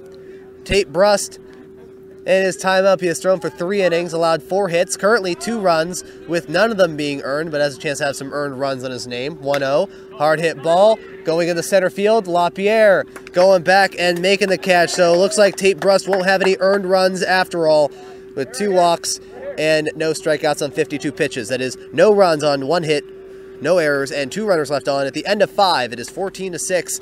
Lake Stevens trailing Marysville-Pilchuck as we go into the top of the 6th inning. Jordan Justice, it looks like he might come back onto the mound, and we will announce otherwise. It'll be the top 3 hitters for Lake Stevens in the top of the 6th. We are now back. We go into the top of the 6th inning. Lake Stevens, they're still hungry. They are down by 8 runs, and they are not going down. They'll start off with the leadoff hitter, Ben Pizer, who will hit the first pitch he sees straight as a 1-hopper to the pitcher Jordan Justice for the first out of the 6th inning. And it'll bring up Theron Perkins, who is 0 for 2 on the afternoon. Oh, my mistake. No. It'll be a pinch hitter for Theron at shortstop. It'll be number 17, Ethan Jansen,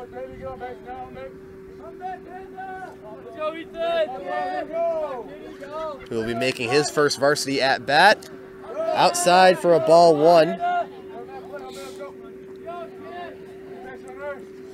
And a couple of games that were going on yesterday that are pretty peculiar is the Jackson-Inglemoor game.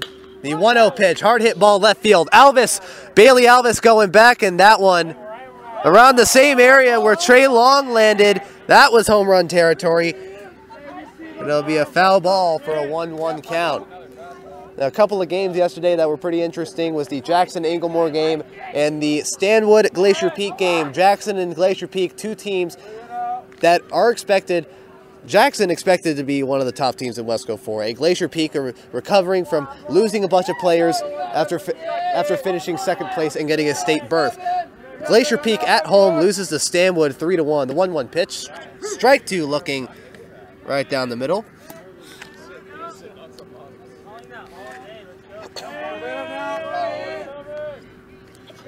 The 1-2 pitch from JoJo. Strike 3 called for the 2nd out of the 6th inning.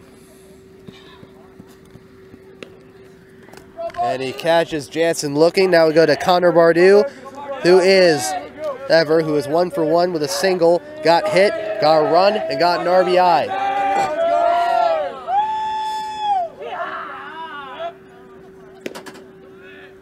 And the first pitch is outside for a ball 1.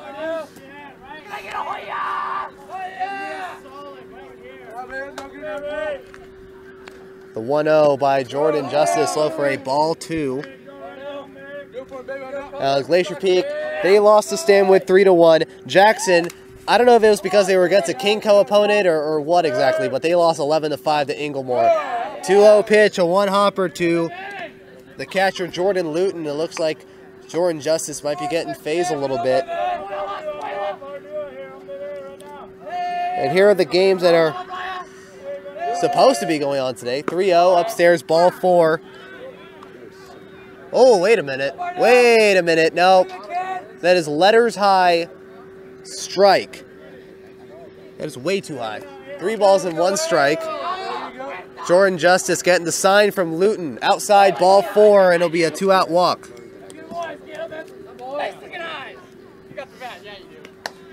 And games that are supposed to be going on today, or some of the games that are supposed to be going on today, is Glacier Peak taking on Snohomish.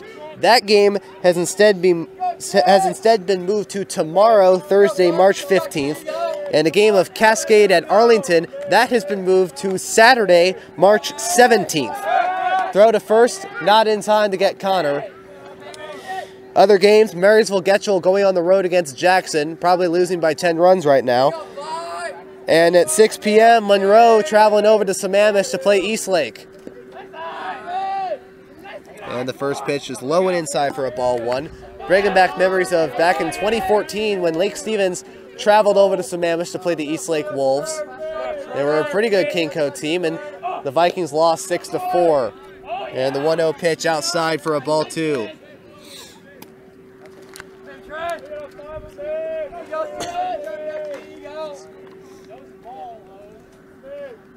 And the 2-0 pitch inside, ball 3.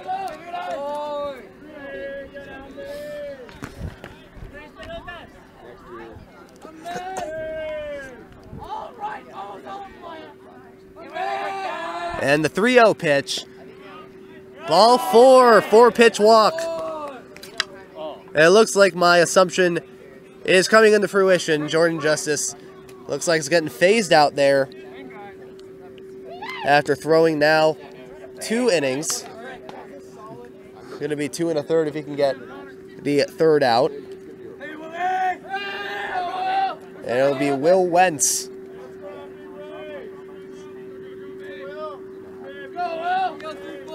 Will be coming up to the plate. He is 1 for 3 with an RBI single and a run scored. JoJo, the first pitch. 1 hopper, and a ball will get away from the catcher, Jordan Luton, and the runners will advance on the wild pitch. It is the 6th straight ball for Jordan Justice. It'll be a 1-0 count to Will.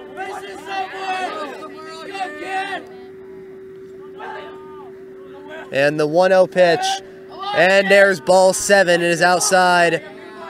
2-0 count, a 1 hopper to the catcher, Jordan Luton.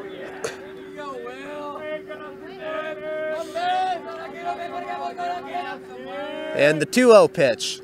Hard hit ball. And that will be fair ball past the 3rd base line. Connor's going to score. Here comes Tanner. He's going to score. Will is going to go to 2nd base. It's a 2-run stand-up double for the big man, senior Will Wentz.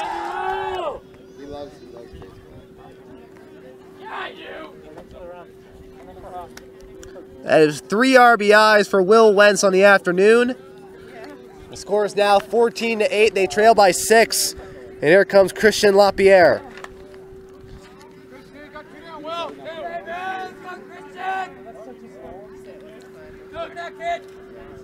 And the first pitch from JoJo to Lapierre. Line drive ball. Getting to the glove of the 2nd baseman, Trevor Anderson. That will end the inning. But the damage has been done. 2 runs on 1 hit. No errors and 1 runner left on. It is 2 earned runs towards Jordan Justice. We now go into the bottom of the 6th inning. The score, Marysville-Pilchuck 14, Lake Stevens 8. As we go into the bottom of the 6th inning. We are back here from Lake Stevens High School. We're going to the bottom of the 6th inning. Jacob Werdala on the mound against Bailey Alvis. Swing and a miss, strike 1. Again, he's been the player of the game so far for Marysville-Pilchuck. He is 2 for 3 with a double, 2 runs scored, and 4 RBIs on the afternoon. A fairly incredible night for him. The 0-1 to Werdala. Tries bunting for it. It'll be a foul bunt. Or an 0-2 count.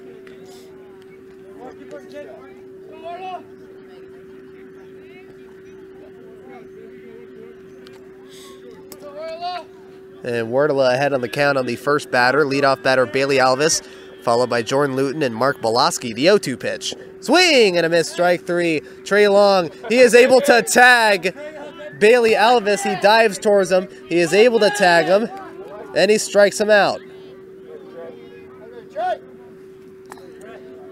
And a great effort by Trey Long there to get the first out of the 6th inning. Here is Jordan Luton, the catcher, who is 1 for 3 with a 2-run single in the 2nd.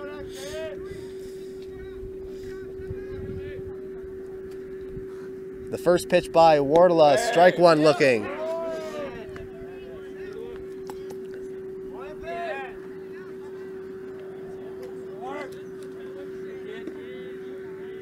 And Marysville-Pilchuck was some activity in the bullpen right now. The 0-1 inside for a ball 1. There was also a game, Kamiak at Shorecrest. That was supposed to be played at 6 p.m. That has also been moved. That game from yesterday has been moved to today. The 1-1 outside, ball 2. And there will be a game that was originally scheduled on Thursday, and it'll still be going on tomorrow. That'll be Stanwood at Mount Vernon. And the 2-1 pitch by Werdala, low for a ball 3. And Marysville-Pilchuck in the past few years, they have produced some pretty good players that have gone up to play for some pretty top tier programs. Kyle Nobach a few years ago, who's currently a member of Oregon State, that was a member of their College World Series teams a while ago. Next pitch, ball 4 to Jordan Luton, a 1-out walk. And now bring up Mark Boloski, the shortstop. He is 1 for 3 with an RBI single.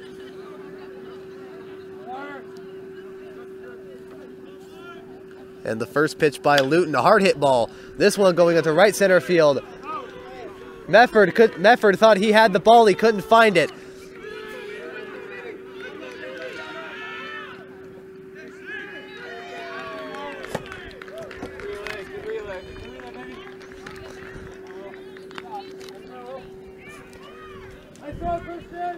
As the ball will be going into short right center field, and Jordan Luton scoring all the way from first base and avoiding the tag for Trey Long, and the score is now 15-8.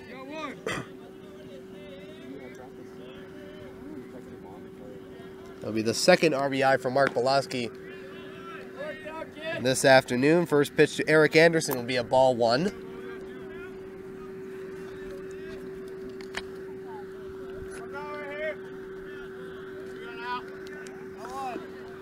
And Wordle of the 1-0.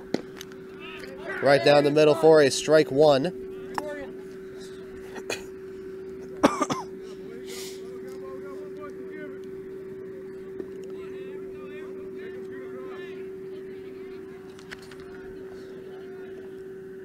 Wordle looking over at second. It'll be a foul tip for a 1-2 count. Mount Vernon is another one of those teams that, in a way, they're trying to recover, but at the same time, they're set in some parts. They're pitching. Mount Vernon, their specialty this year is pitching. They have Riley Olmstead, who is their ace pitcher once again, and then you have Ryan Morrill, who is once again their number 2 pitcher on the pitching staff. The 1-2 goes upstairs for a ball 2, and then from what we heard back on Monday, Mount Vernon also has another junior, Hudson Rhines, and they might use him. They might be looking at next year's pitching staff of Riley Olmstead and Hudson Rhines. The 2-2 pitch, low for a ball 3.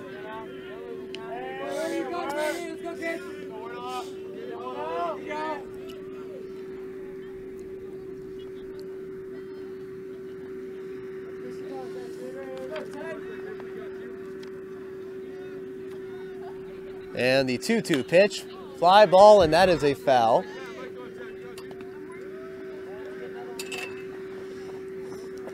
And that one was fairly close to getting into the shed, into the open door of the shed.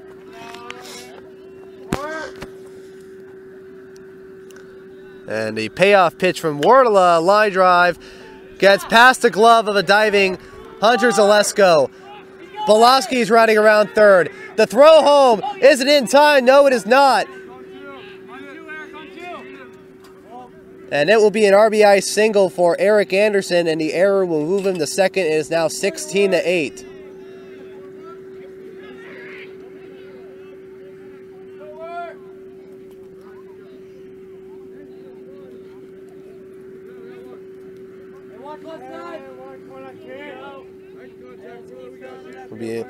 And Eric Anderson will move to second base on the error by the catcher Trey Long, so it will now be Colby Phelps, who is 0 for 2.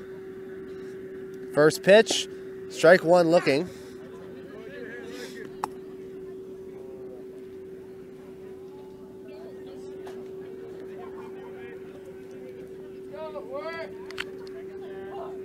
If I was a team in the Wesco 3A North Division, I would look at these first 2 games. I would surely be afraid of Marysville-Pilchuck.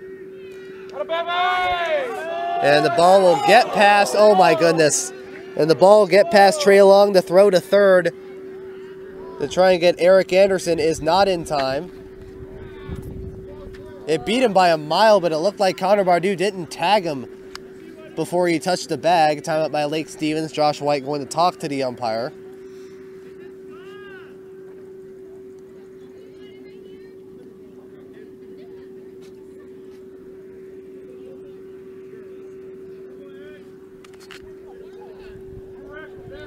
And the call will stand after a short conversation between the infield umpire and Josh White. Brings up the next batter, Colby Phelps. Again, he is 0 for 3 with a run scored. It is time up. A golf shot, right field. Bryce Mefford. He'll go for it. He'll make the catch. It looks like he's trying to. It'll look like Eric Anderson. He was he was 3/4 to home plate when Bryce Mefford caught the ball. Why? I don't know, but it took him a while to get back to third. He successfully gets back to third base. It'll be the second out of the 6th inning for Trevor Anderson, who is 2 for 3. He was 2 for 3 in today's game.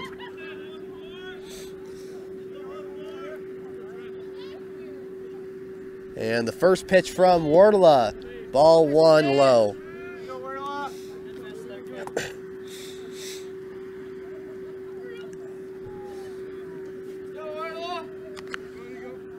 And the weather for Linwood on Friday is supposed to be pretty good too. The 1-0 grounder gets to the second baseman, Ethan Jansen, and he'll get him for the end of the 6th inning. So 2 runs on 2 hits, 1 error, and 1 runner left on.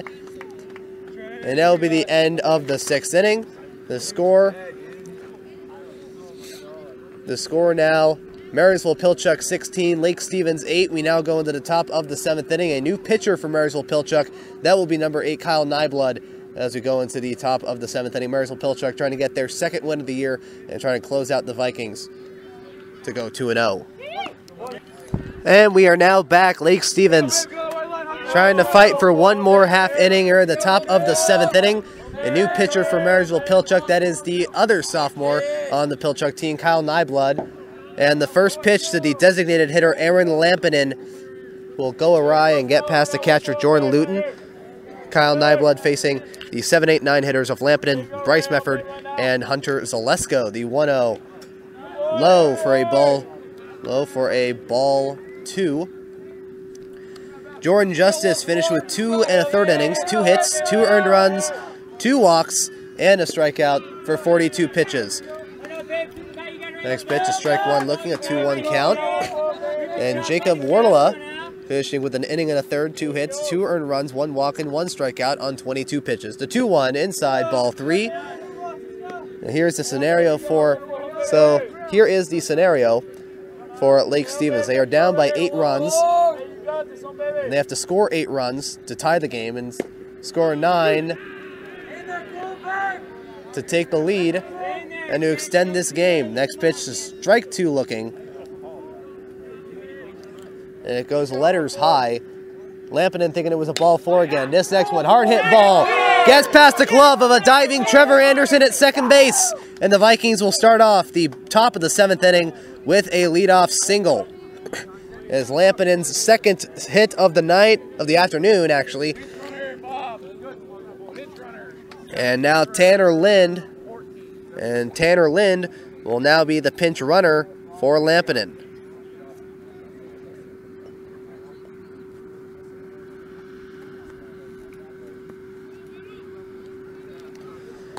And now here is Bryce Mefford. He is still looking for his first hit of his varsity career. He is 0 for 2 with a walk.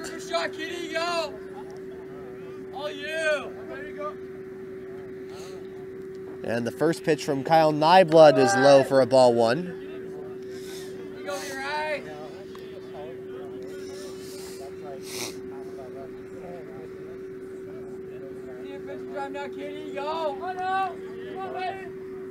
And the 1-0. And it'll get in and out of the glove of the catcher Jordan Luton. I can see what James Day is doing here, because to them, not only to us, but to them, it's also a non-conference game. Therefore, if you let a couple young guys pitch, throw to first, not in time to get Tanner. Therefore, if you can get as many young guys as you can to come out and play during your non-conference games, especially when you don't have that much non-conference games, that many games, you have a pretty good shot. 2-0 pitch, swing and a miss, strike 1.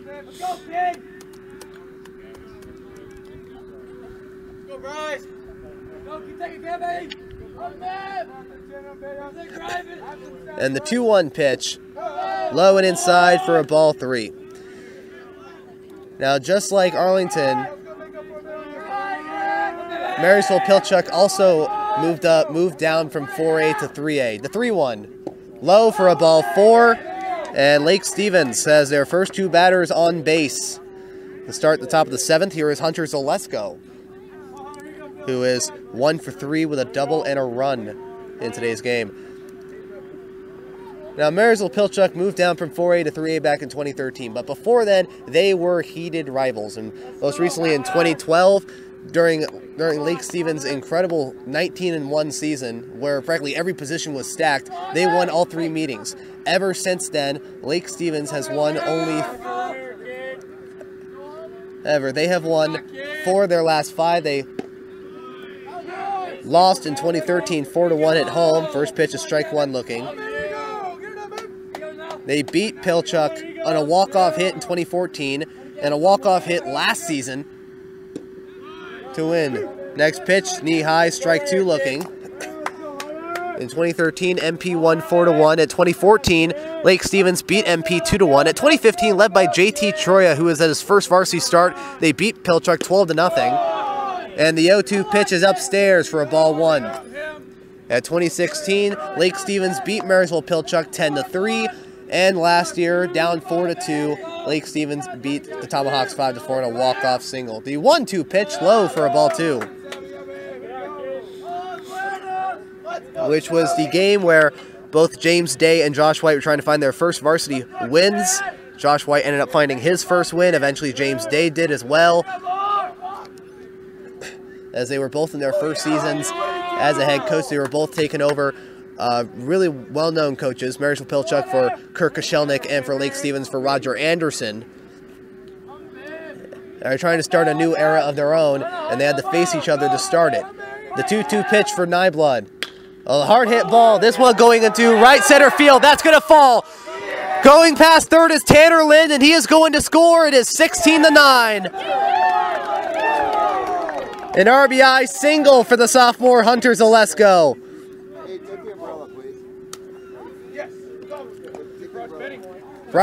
Bryce is staying at second, and Hunter Zalesko, his second RBI of the year, and his second hit of the game, as he'll bring up now Ben Pizer. He is 2 for 3 with 2 runs scored. The first pitch from Nyblood, upstairs, ball 1.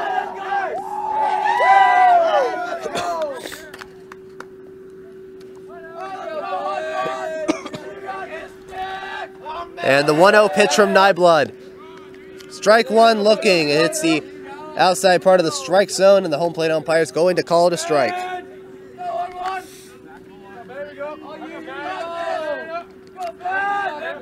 And the 1-1. Bryce is running for it.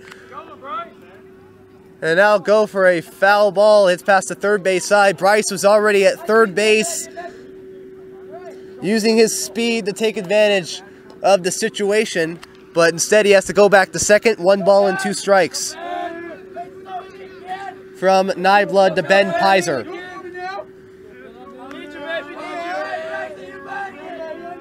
Nyblood, the windup, the 1-2. Swing and a miss, strike 3, and that's the first out. That'll be out number 1. It brings up Ethan Jansen again. He struck out looking his last time up back in the 6th inning.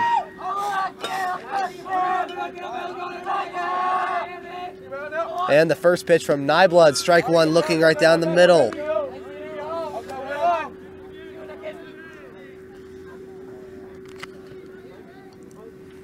Ethan Jansen pitch hitting for shortstop Theron Perkins, both batting and in at shortstop. Next pitch, it goes outside for a ball 1.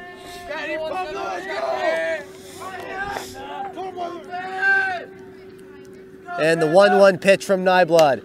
A chopper. This will get in and out of the glove of the pitcher, Nyblood. Throw to first is in and out of the glove of the first baseman, Phelps. Bryce will go home. Hunter will go to third. That is a costly mistake by Marysville-Pilchuck. Now Lake Stevens is in double digits.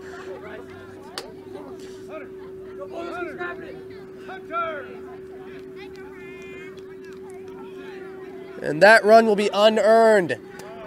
Runners on the corners with 1 out for Connor Bardou. The score is now Marysville-Pilchuck 16, Lake Stevens 10. What a ridiculous game this has been.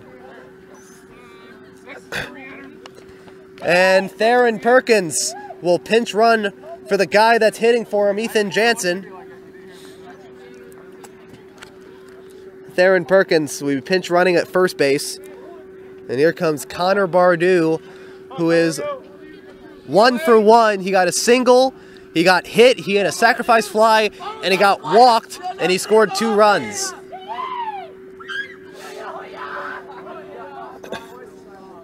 Nyblood looking over at first base. The first pitch, low for a ball 1. Theron running towards second base, and he gets a stolen base. There'll be a ball 1, it'll go low. Marysville-Pilchuck does not have any pitchers in the bullpen. I think this is it for James Day. The 1-0 pitch. Swing and a miss, strike 1.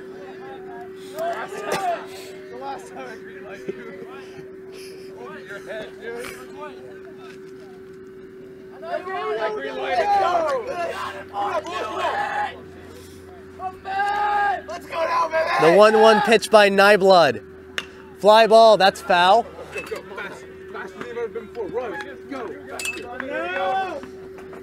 They're going to count 1 ball and 2 strikes. Same count it is as it was for Ben Pizer, who struck out swinging earlier in the inning. Theron Perkins at second, Hunter Zalesko at third. The 1-2. A slow chopper going to third.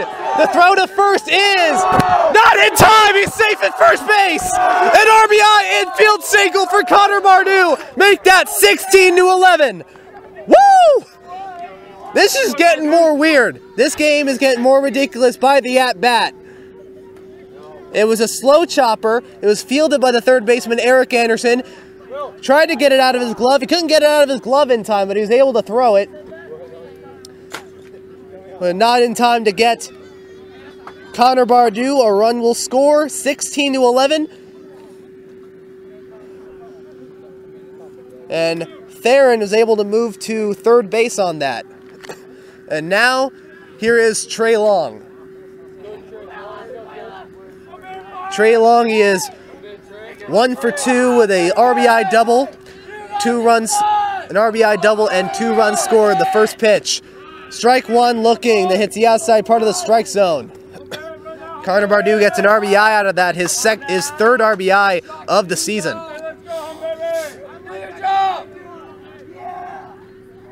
Throw to first, not in time to get Connor.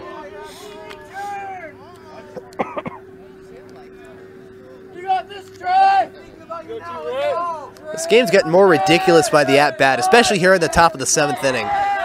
And the 0-1 pitch. Foul tip to Trey Long at 0-2 count. Let's go, kid! You got 2 on you, Trey!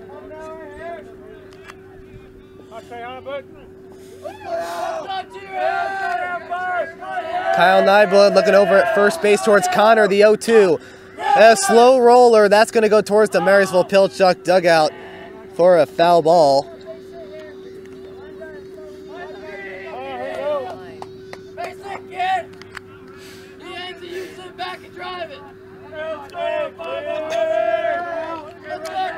And Lake Stevens, this is something that they've had for years. They have just kept fighting regardless of the scenario. The 0-2 pitch, outside, ball 1.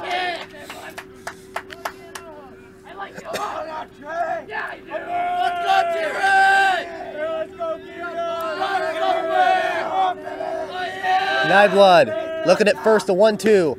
Upstairs, and that's a strike 3 called. Trey Long doesn't like that.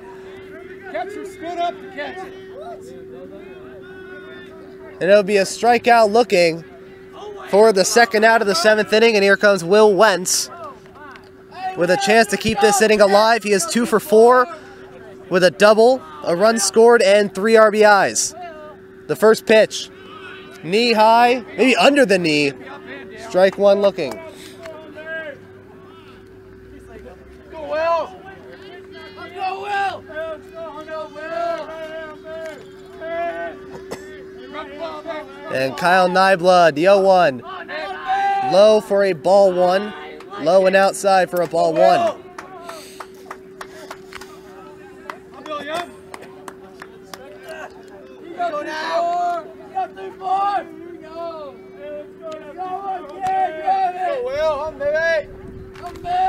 And the 1-1 pitch by Kyle. Fly ball. This should do it. Fair territory. Colby Phelps is under it. And it just gets into the bullpen for a foul ball. 1 ball, 2 strikes.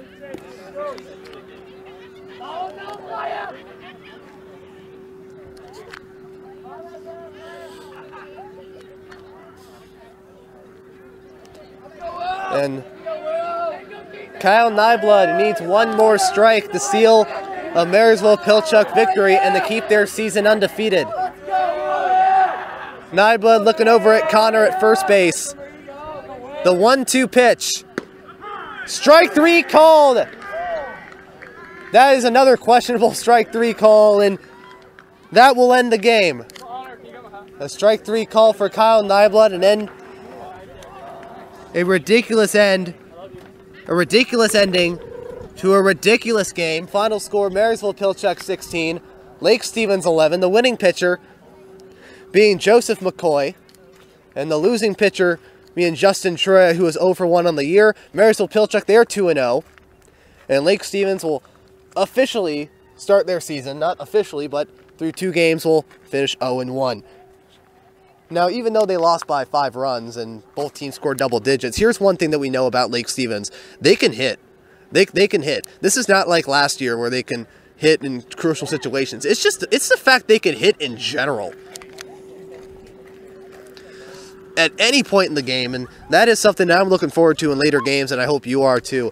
In the next game for the Lake Stevens Vikings, they'll be playing on the road, actually on the road this time, against the Meadowdale Mavericks on Friday, March 16th, to try and get their first win of the year against a Mavericks team who will be playing their first game of the year as well. Again, the winning pitcher, Joseph McCoy, number 5. The losing pitcher is Justin Troya. My name is Payne Padgett. You've been listening to Lake Stevens Vikings Varsity Baseball, and we will see you on Friday, March 16th.